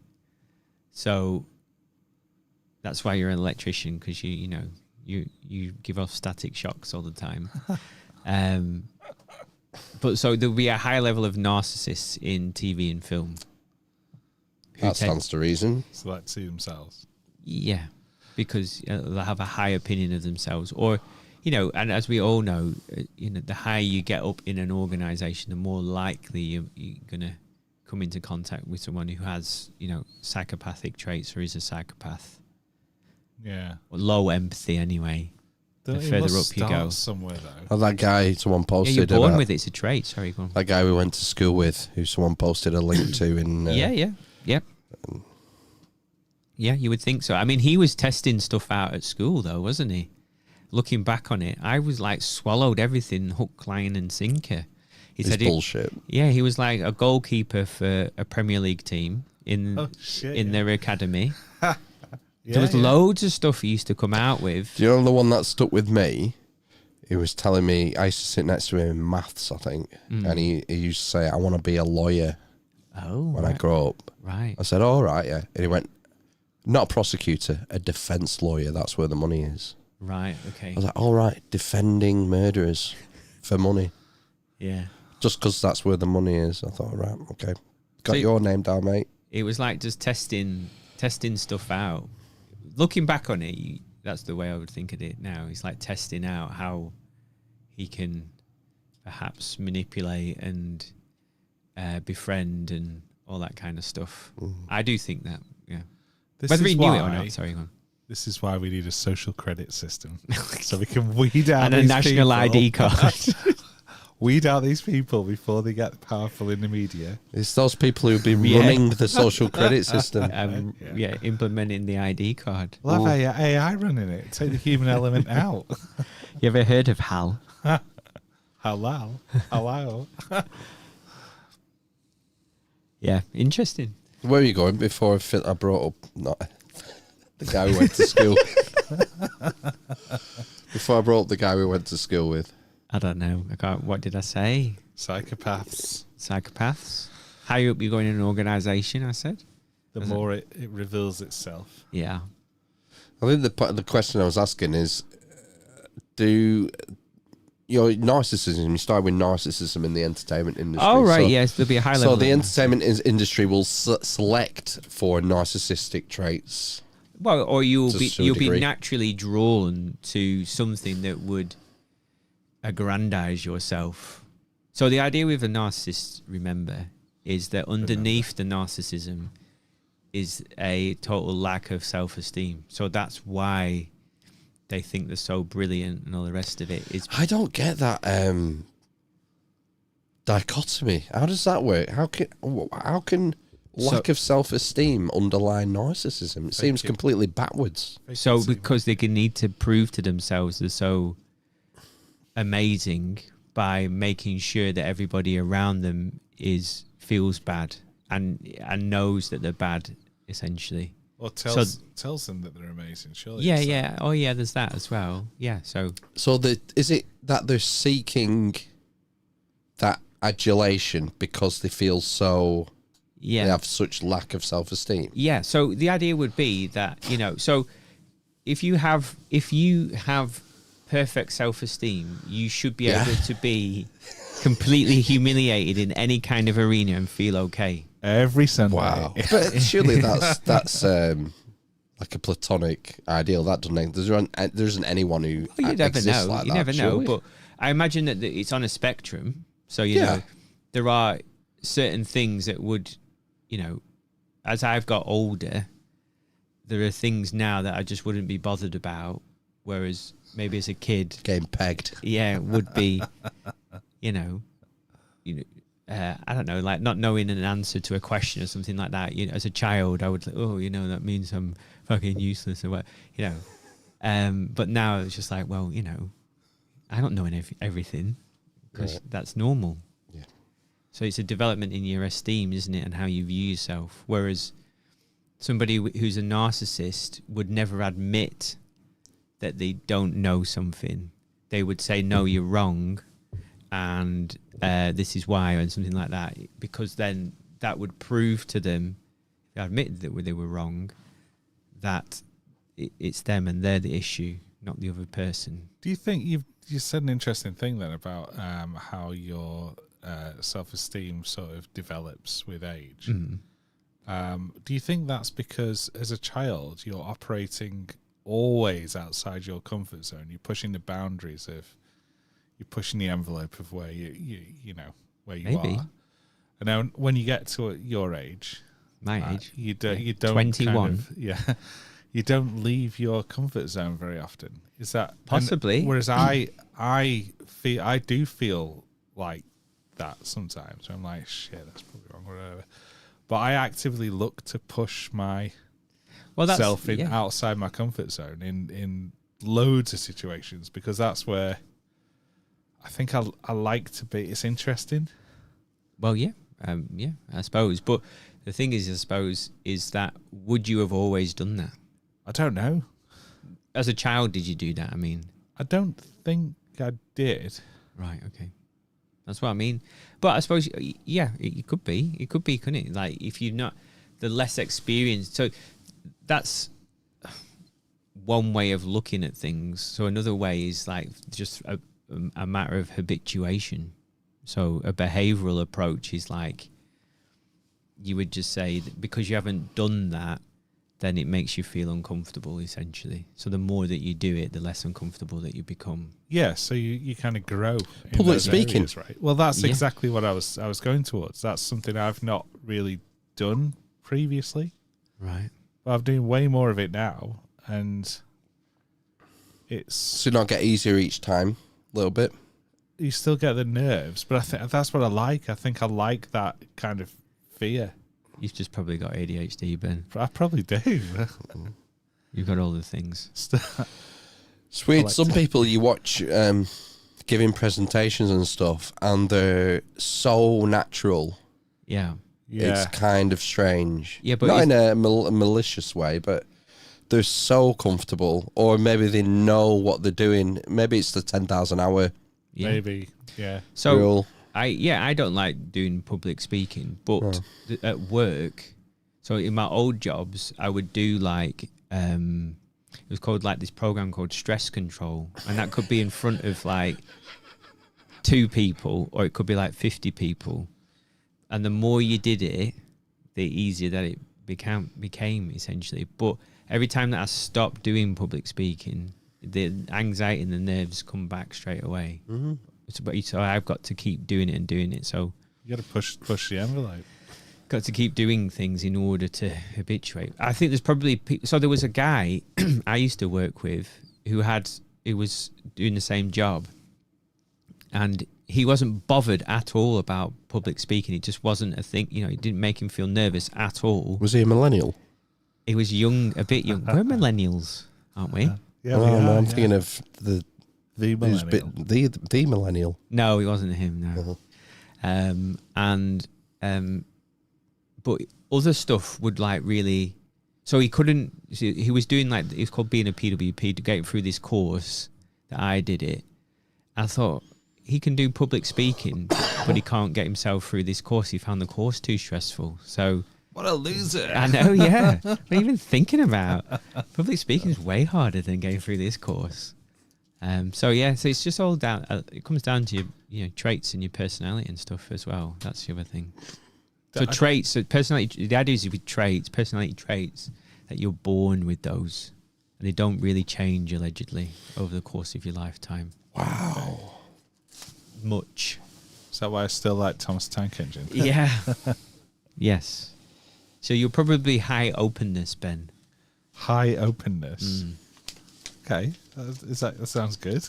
Yeah. Jordan Peterson says he's high openness. Right. Okay. Yeah. I've heard him comment. Right.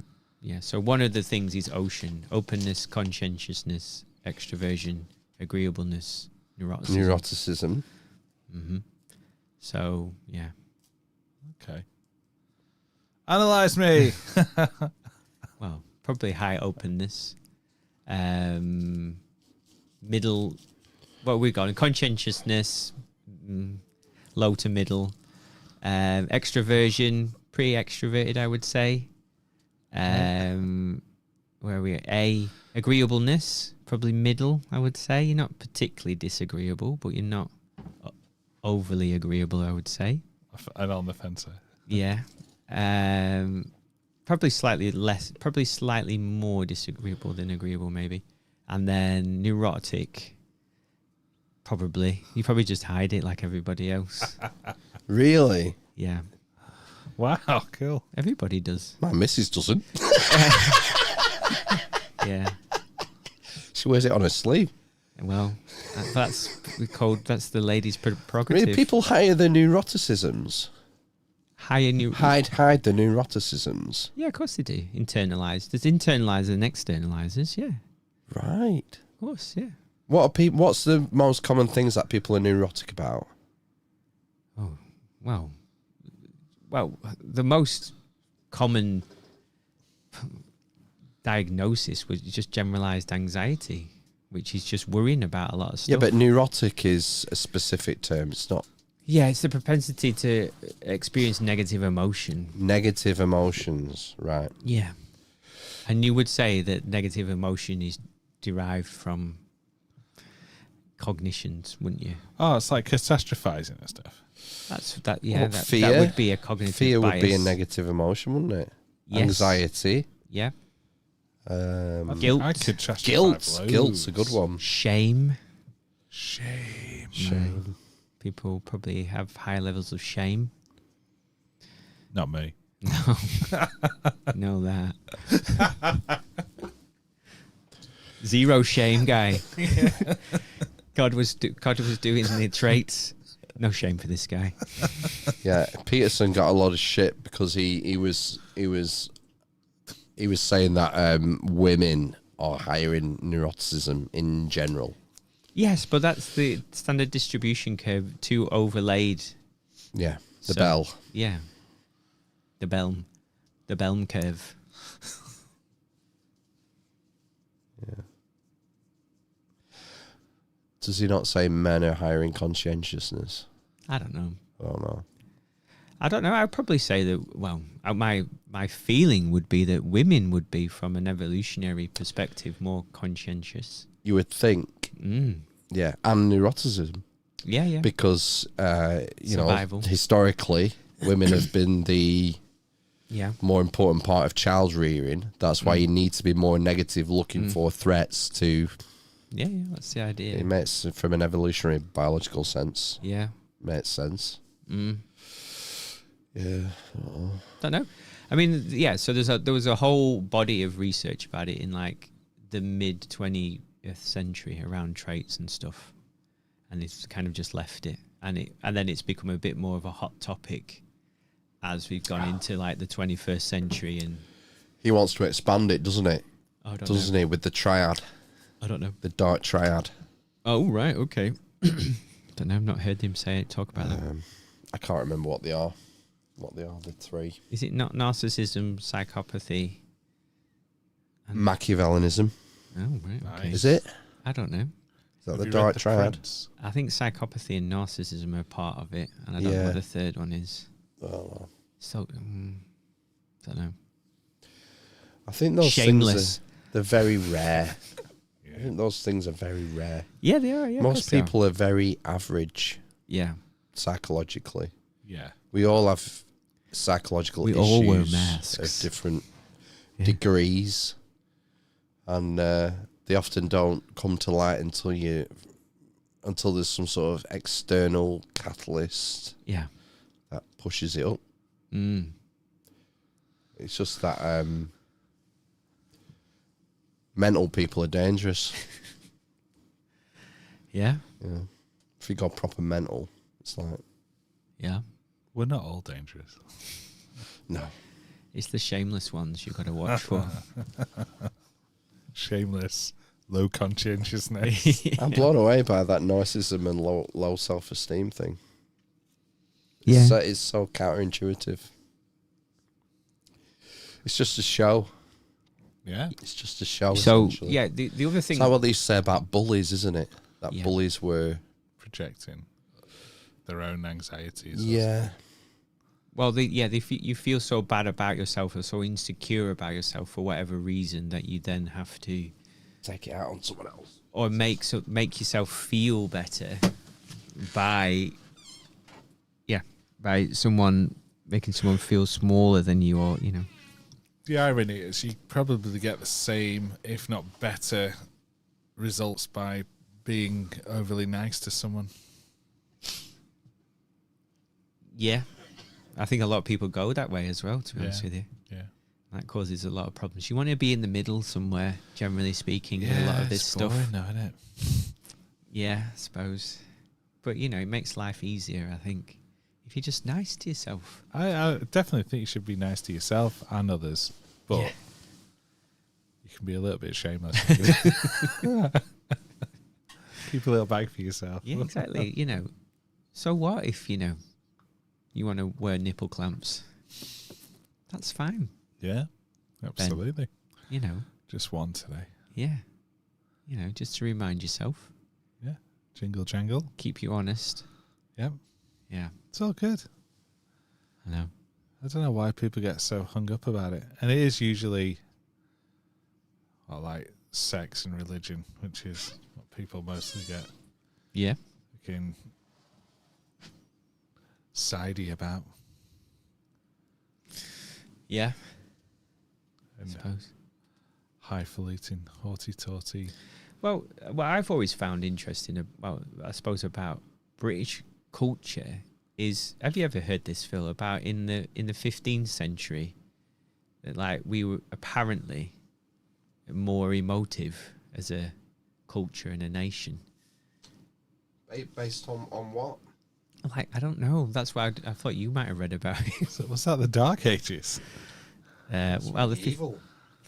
like the medieval times. 1400s. Yeah, 1500s. It's Renaissance, isn't it? Yeah. In the UK? Apparently, yeah. More emotive. Like more kind of like a Latin culture, apparently. Oh, more passionate. Yeah, Just better. maybe. More passionate, more willing to emote and do those funny dances. What turned us into the shits we are today then?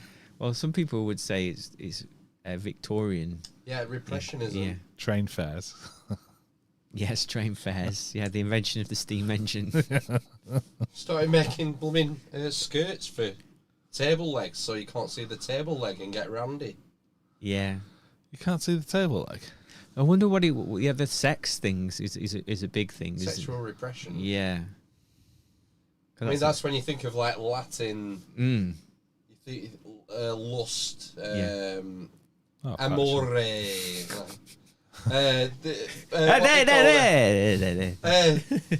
The Adders family, like Exactly, yeah. Yeah. Morticia and Morticia, Gomez. kissing up the arms and all that. I mean, that is, you couldn't be any more un-British than that, could you? Exactly, Six, yeah. please. We're The British. British culture is one of restraint, stiff upper lip, Yeah. and what's good and proper. Yeah. Fucking But idiots. I think that's a Victorian invention. Do you think? Yeah. Mm. Yeah, I think there might be something in that. Yeah. Wonder what How do we get back to it? Is it a church? I think religion. Yeah. Oh, the church. Well, I maybe wonder has, if it's something to do with Protestant. Protestantism. It's that era, isn't it? Maybe. That was very.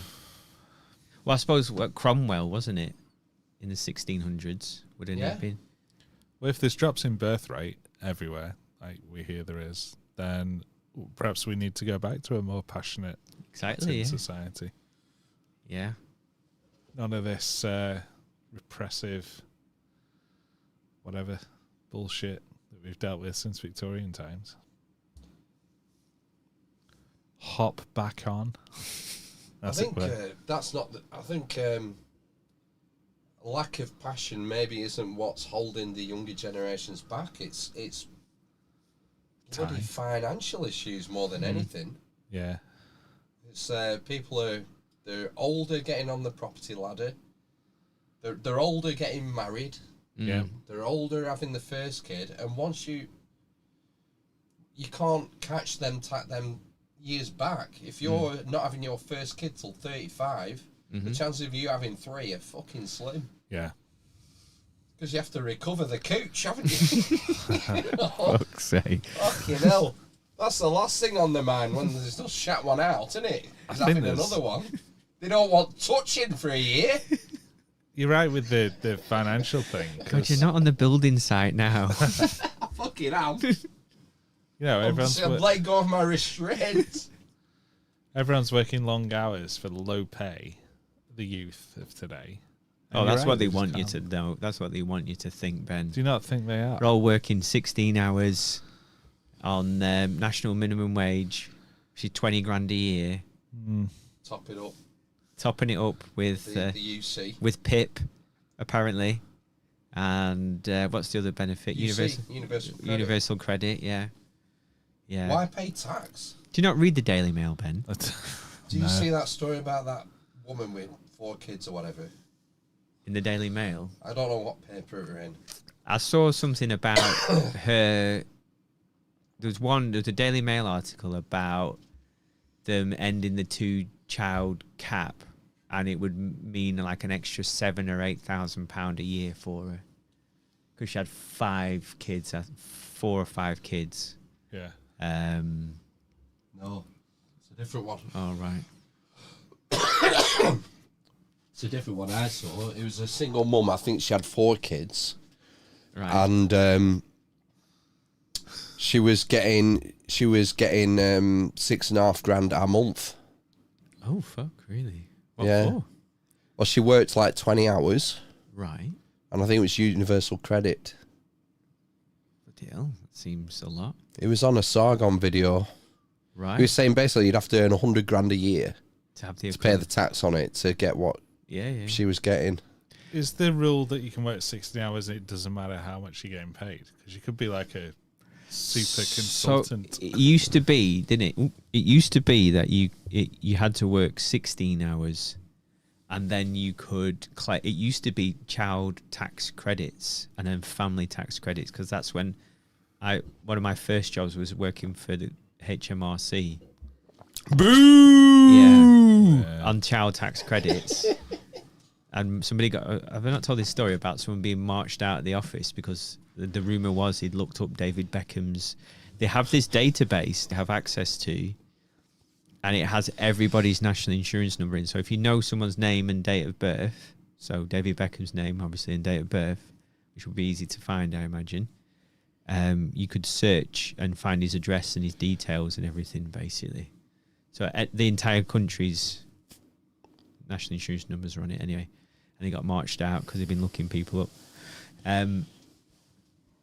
But yeah, sorry, you had to work 16 hours, and then I think to claim it, and then I think they raised it to 20 hours. You have to work 20 hours now before you can claim the top up. 20 hours, £1,000 an hour. But I'm surprised they're getting $6,500 a month. I wonder how much of that is benefits and how much is her work. Because I would have thought maybe there was some kind of special needs then, because you get paid more. You can get like disability benefits, I think, and PIP for kids. No, I don't know if you get it for kids. I think it might have to be 18. It has a different name, I think, for kids. DLA still exists. I think there's DLA, isn't there? Yeah. I'll look it up and find out what paper it was from, what the article was. Because like you said, that's like, because I remember there was someone... Because she was struggling, you see. She was saying she was struggling. Well, I was going to say... 6,400 a month. If she has severely How are you disabled supposed to live children... off that? Well, if you have severely disabled children and you have to go... There's a lot of, stuff they need. You could easily burn through that amount of money a month. If that is why the benefit was so high, yeah. If there was like, a non-verbal quadriplegic child, someone who needs 24-hour care, something like that, you would absolutely smash through £6,000. You wouldn't have enough for beans. Well, I don't know how much I did a job last week for an elderly lady who had a live-in carer from Nigeria. Really? Yeah. Right. Okay. And I was thinking, I wonder what she gets paid. Will it be... Because minimum wage is about 25 grand a year now. Is it 25 now? I think it is, yeah. Okay, now. It's going up to £12.60 in April. Fuck. Based on 38 hours. I think it's about 25. I think I was earning about that much not so long ago. Well, I know someone who's earning that much pretty much now. Okay, now. Yeah, a lot of people are on it, basically. That's what wage. I mean. I know it's... yeah, it's shit. Well, I was surprised. It doesn't go far, you see. Because of inflation. Yes, I know. That's the thing, isn't it? Yeah. So I was wondering what she'd be earning like as a live-in carer. But I mean, minimum wage, basically. She'd be on minimum wage. Right, so that's £2,000 a month out of your 6.5. Yeah. To have a live-in carer. Yeah. So that person lived with her all the time. I mean, I'm sure she has respite. It won't be 24/7, will it? I know. But she lived there. Right. Yeah.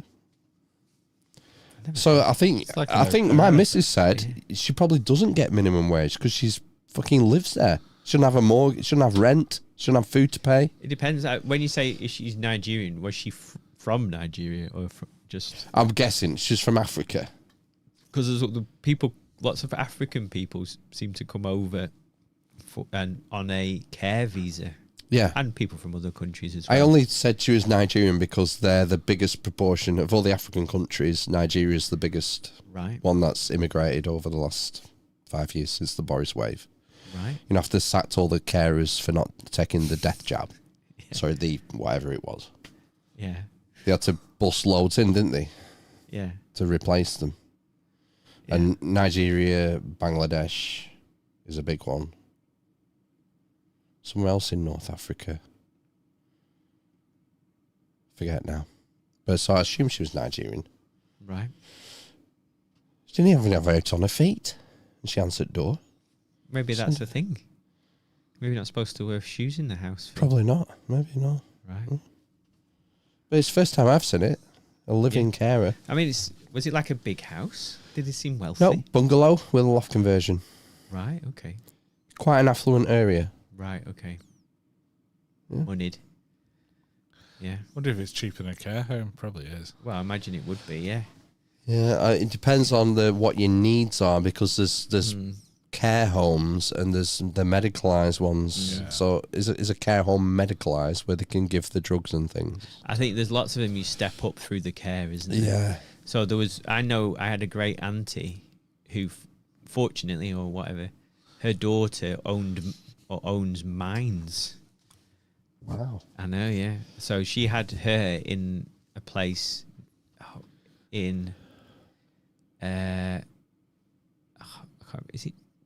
No, I can't remember. Just past Chorley, and it was kind of a place where you went in on low level care, but you went all the way to like palliatory Full on, yeah. care, basically. Yeah. Palliative. I think a standard care home will be the best part of $3,000 a month. Now, Yeah. Well, yeah. I think it was probably 2.5 when my gran was in one. That's like gotta be miles more before than that, then. pandemic. Yeah. So yeah, maybe that's the way. We just all have a living. We need to all have extra bedrooms for our living carers. Good luck finding people who want to do that job if you're closing the borders.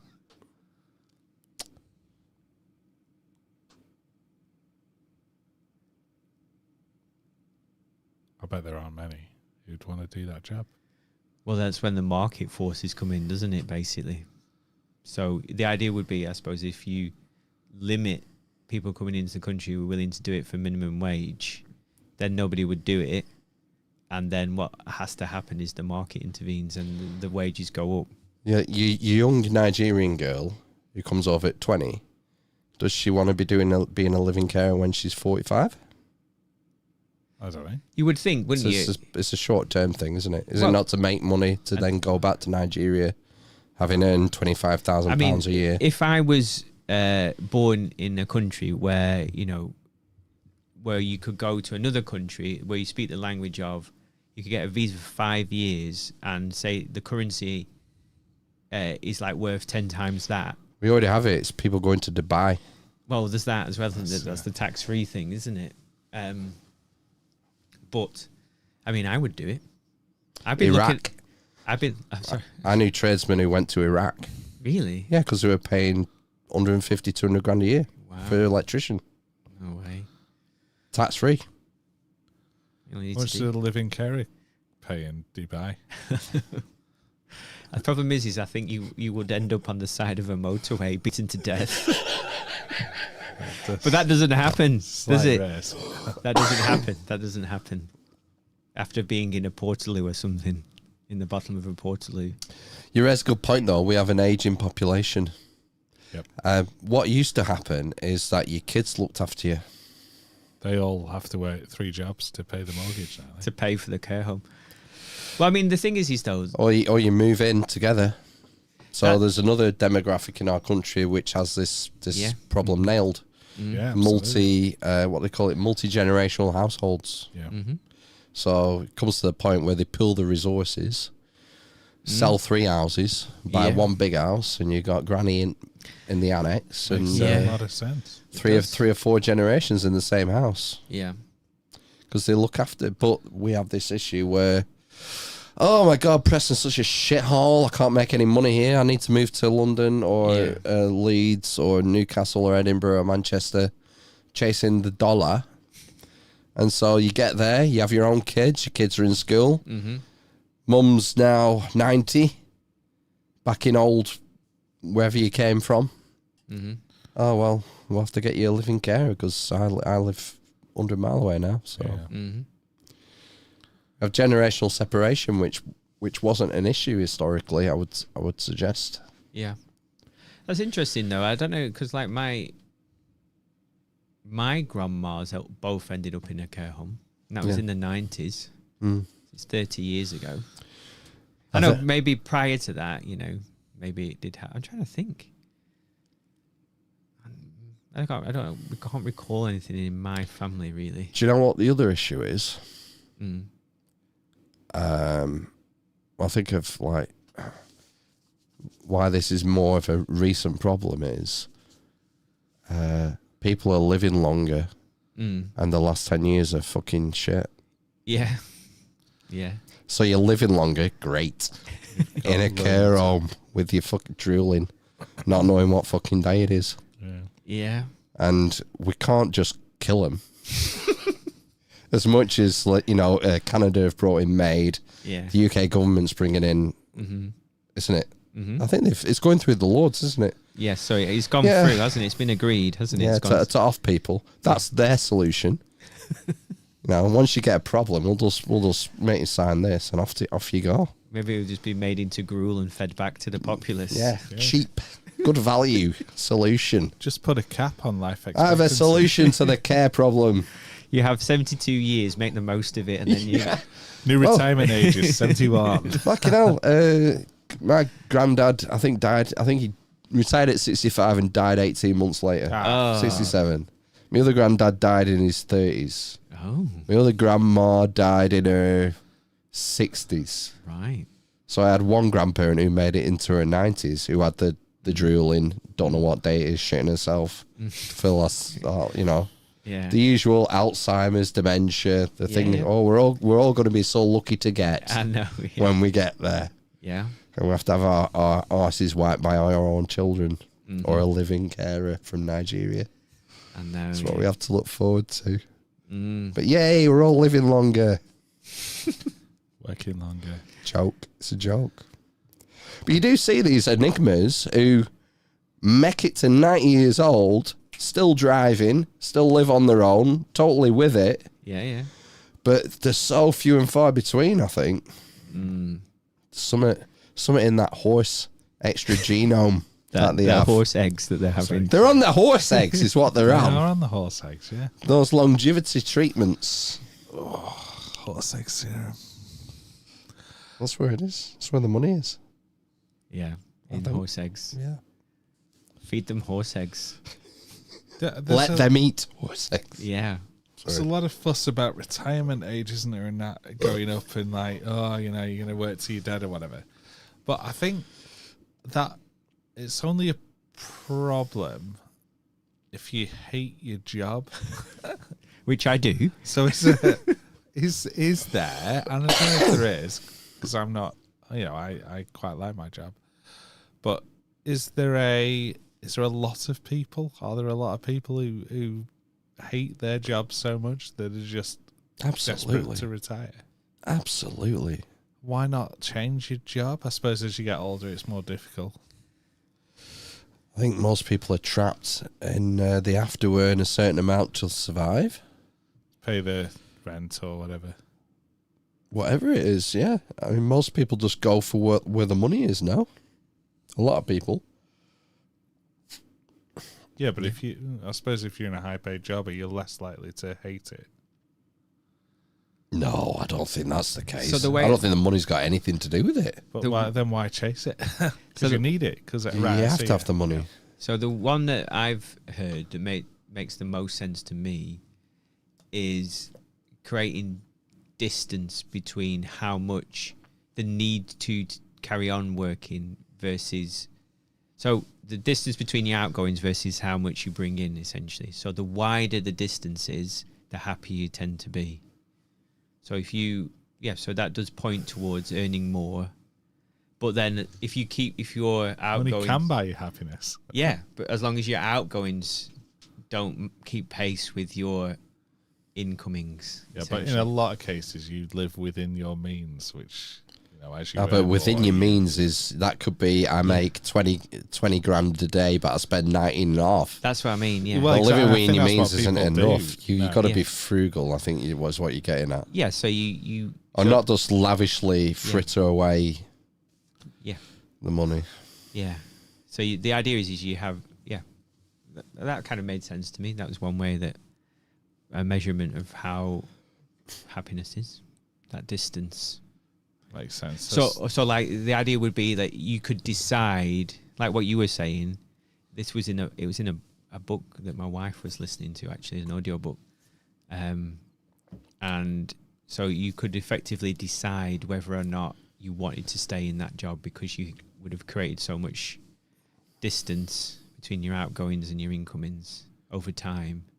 Does that make sense? What I'm Yeah. saying? Yeah.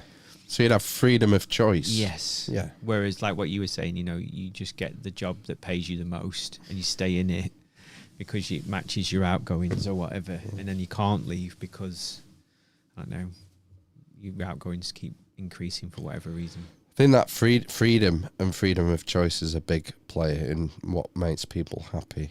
Yeah. Most people feel like slaves, Yeah. essentially, in the system. Like they're on a treadmill. Mm. like an earning treadmill to pay the next bill, Mm. to pay off the credit card, to get through to January, to get Christmas out of the way, and it's I think once you work, it's a lack of autonomy as well. If you work for someone else, you're basically reliant on them. Your destiny's not in your own hands. No, yeah. Whatsoever. You can be potted the next day with Yeah. 12 weeks notice or whatever it is, and then you're Yeah. hunting again for the next job or the next company or The whatever. next kill.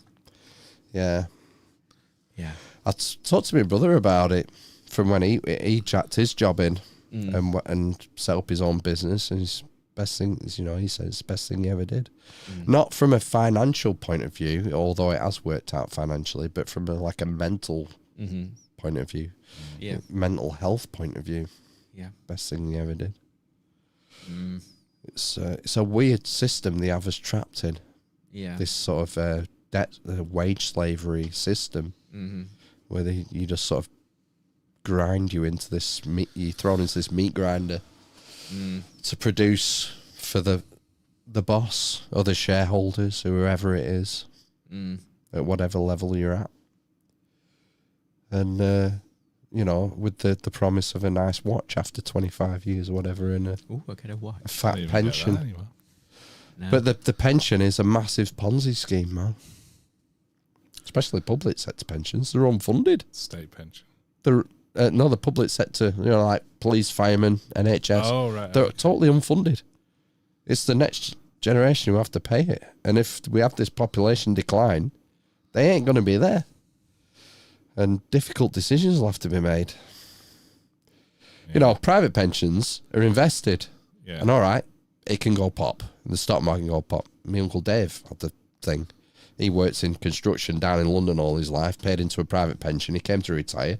It all went pop, and I got bent over. But at least it's invested with the hope that things will turn out right. Whereas the public sector pensions are 100% unfunded. That money doesn't exist. We're just hoping that the next generation will cover it. State pensions the same. That's unfunded. But I think we're dreaming if we think we're going to get a state pension. So are you investing into a SIP or something? What's that? Private pension, self-investment pension plan. No. So no, just general investment or savings or whatever for I retirement. can't afford to invest anything for retirement. So you'll just work until you drop. Die. Shit, and you're being a workplace pension scheme, right? Yeah. Well, I've got about 5. Pension. Yeah, I consolidated mine recently, and it's disappointing to see how little money there is. Well, the what's disappointing is you're supposed to be able to look and see. To be fair, with the local government ones, there's about 5 of them, all separate, but it's all through the same thing. I don't know why. Anyway, it's a different story. I should have put them all together in the same thing. It would make more sense. But I assume it's just worth the same, whether it's because it's all through the same thing. It kind of tells you how much that will be worth in retirement or whatever, which is like nothing. And then there's the NHS one, and you log into it, and you're supposed to be able to see like an estimation or whatever. And it just says all my dates of when I've worked and all the places I've worked, and there's no estimation of how much it's going to be worth basically in 30 years' time or whatever it'll be. Shit. So who knows what it's going to be worth? I don't know. Genuinely don't know. I suppose your mortgage is set to be paid off when you retire anyway. Yeah, I think there's I think we've got about 10 years left, just over 10 years on the mortgage. Yeah. So if you wait till 67, well, earlier, it's paid off, and then you don't have to worry about it. Yeah, I want to start.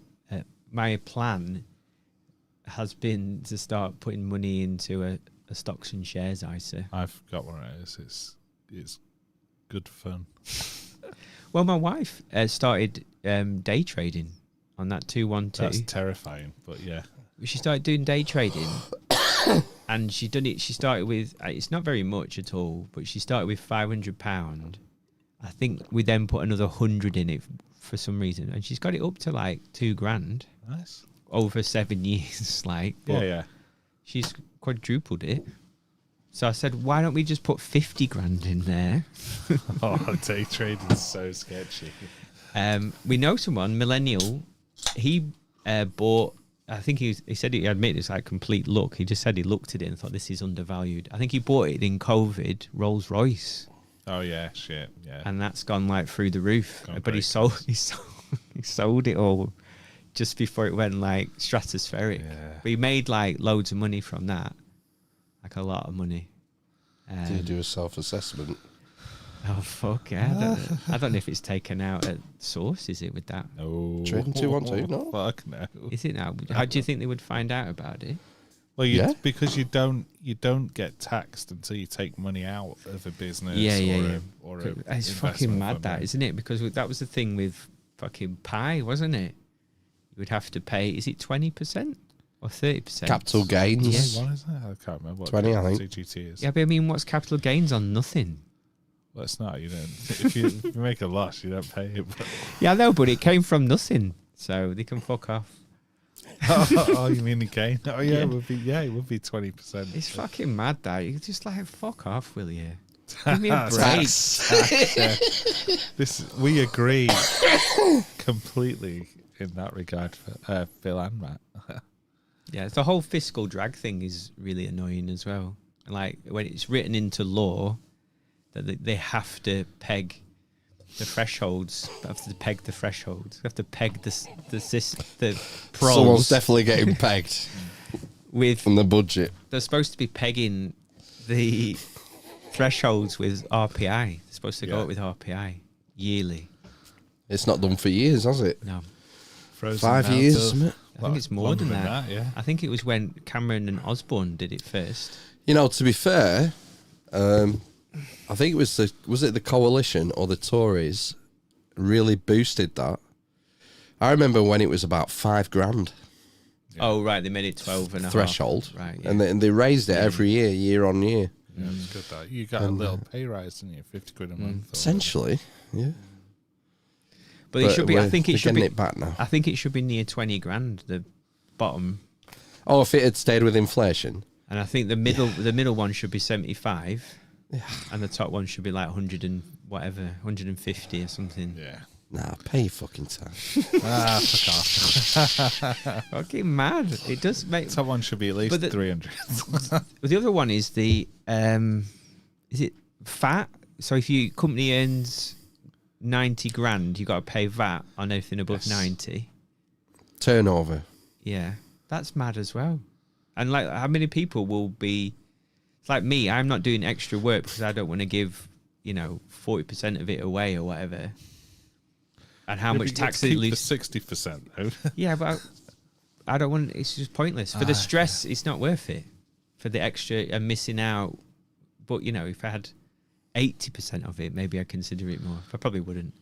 But similarly, like the stories of businesses deliberately not going beyond the 90 because you have to. How much would you have to earn? 120 to make it worth your while. How extra do you have to? That's why you put plus VAT Well, no, on your charges. it's just a tax grab. Yeah, I know. That's all it is. Like, it's not that you earn less. Mm.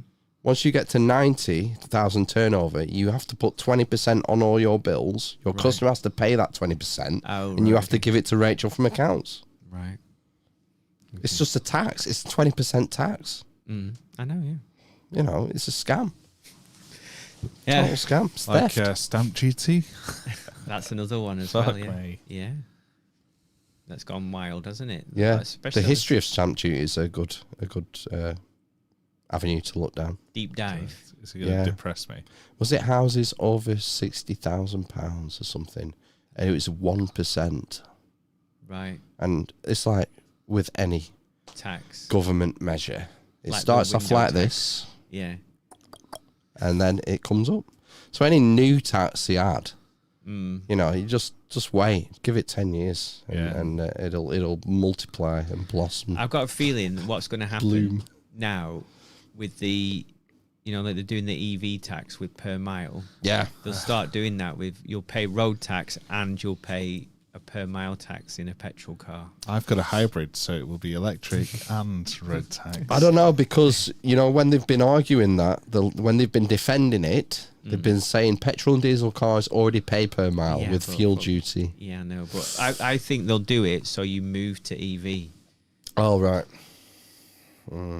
I think they might start doing it to tax it out of existence. Well, they'll just start raising the petrol tax again.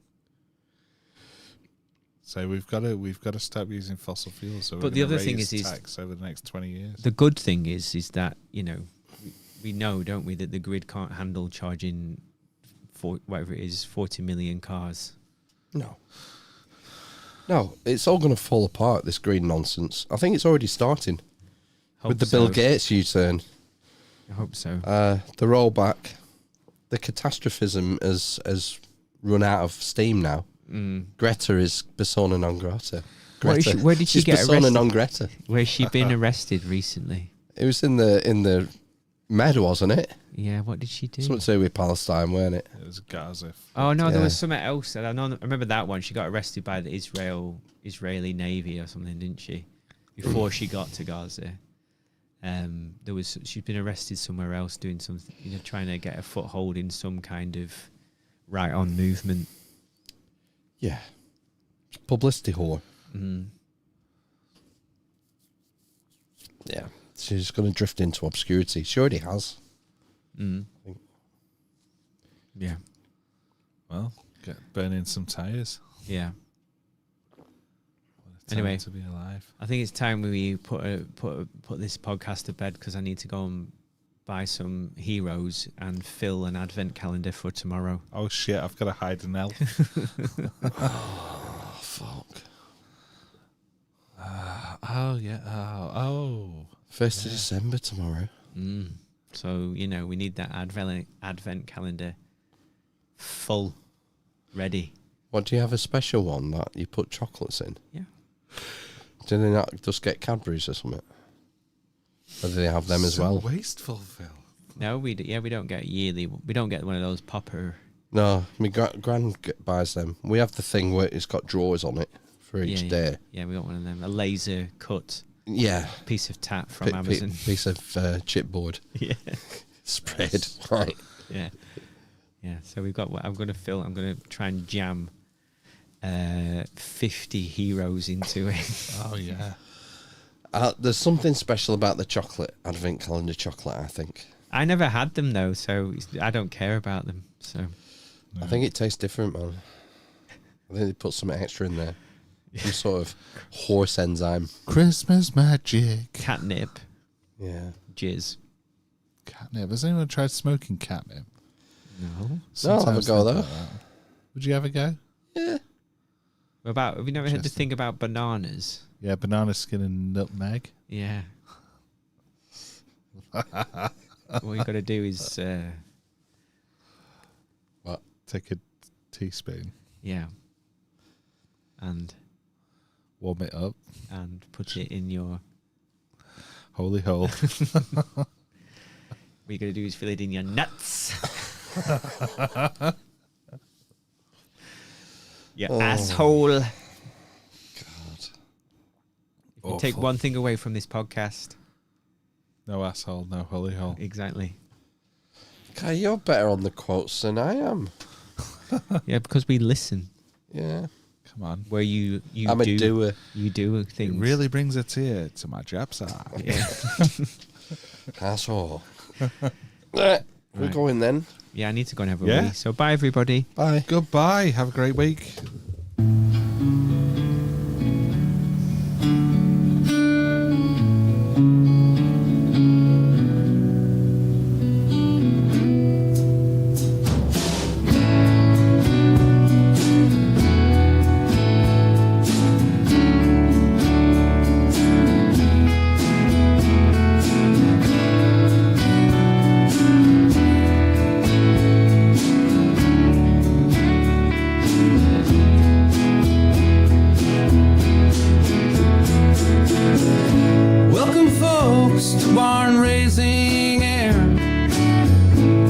tales from Phil, Matt, and Ben Fair. In the realm where the Inquisition's Amish raise the roof, clear the doubt, abolish. Strumming tales like a folk rock spree. They'll delve in deep, hearts worn on sleeve.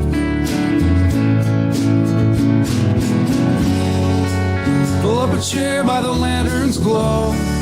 Join our circle, let the stories flow. With Phil and Matt and Ben our kin, we're stitching wisdom like an Amish pin. We'll question everything, turn night to day.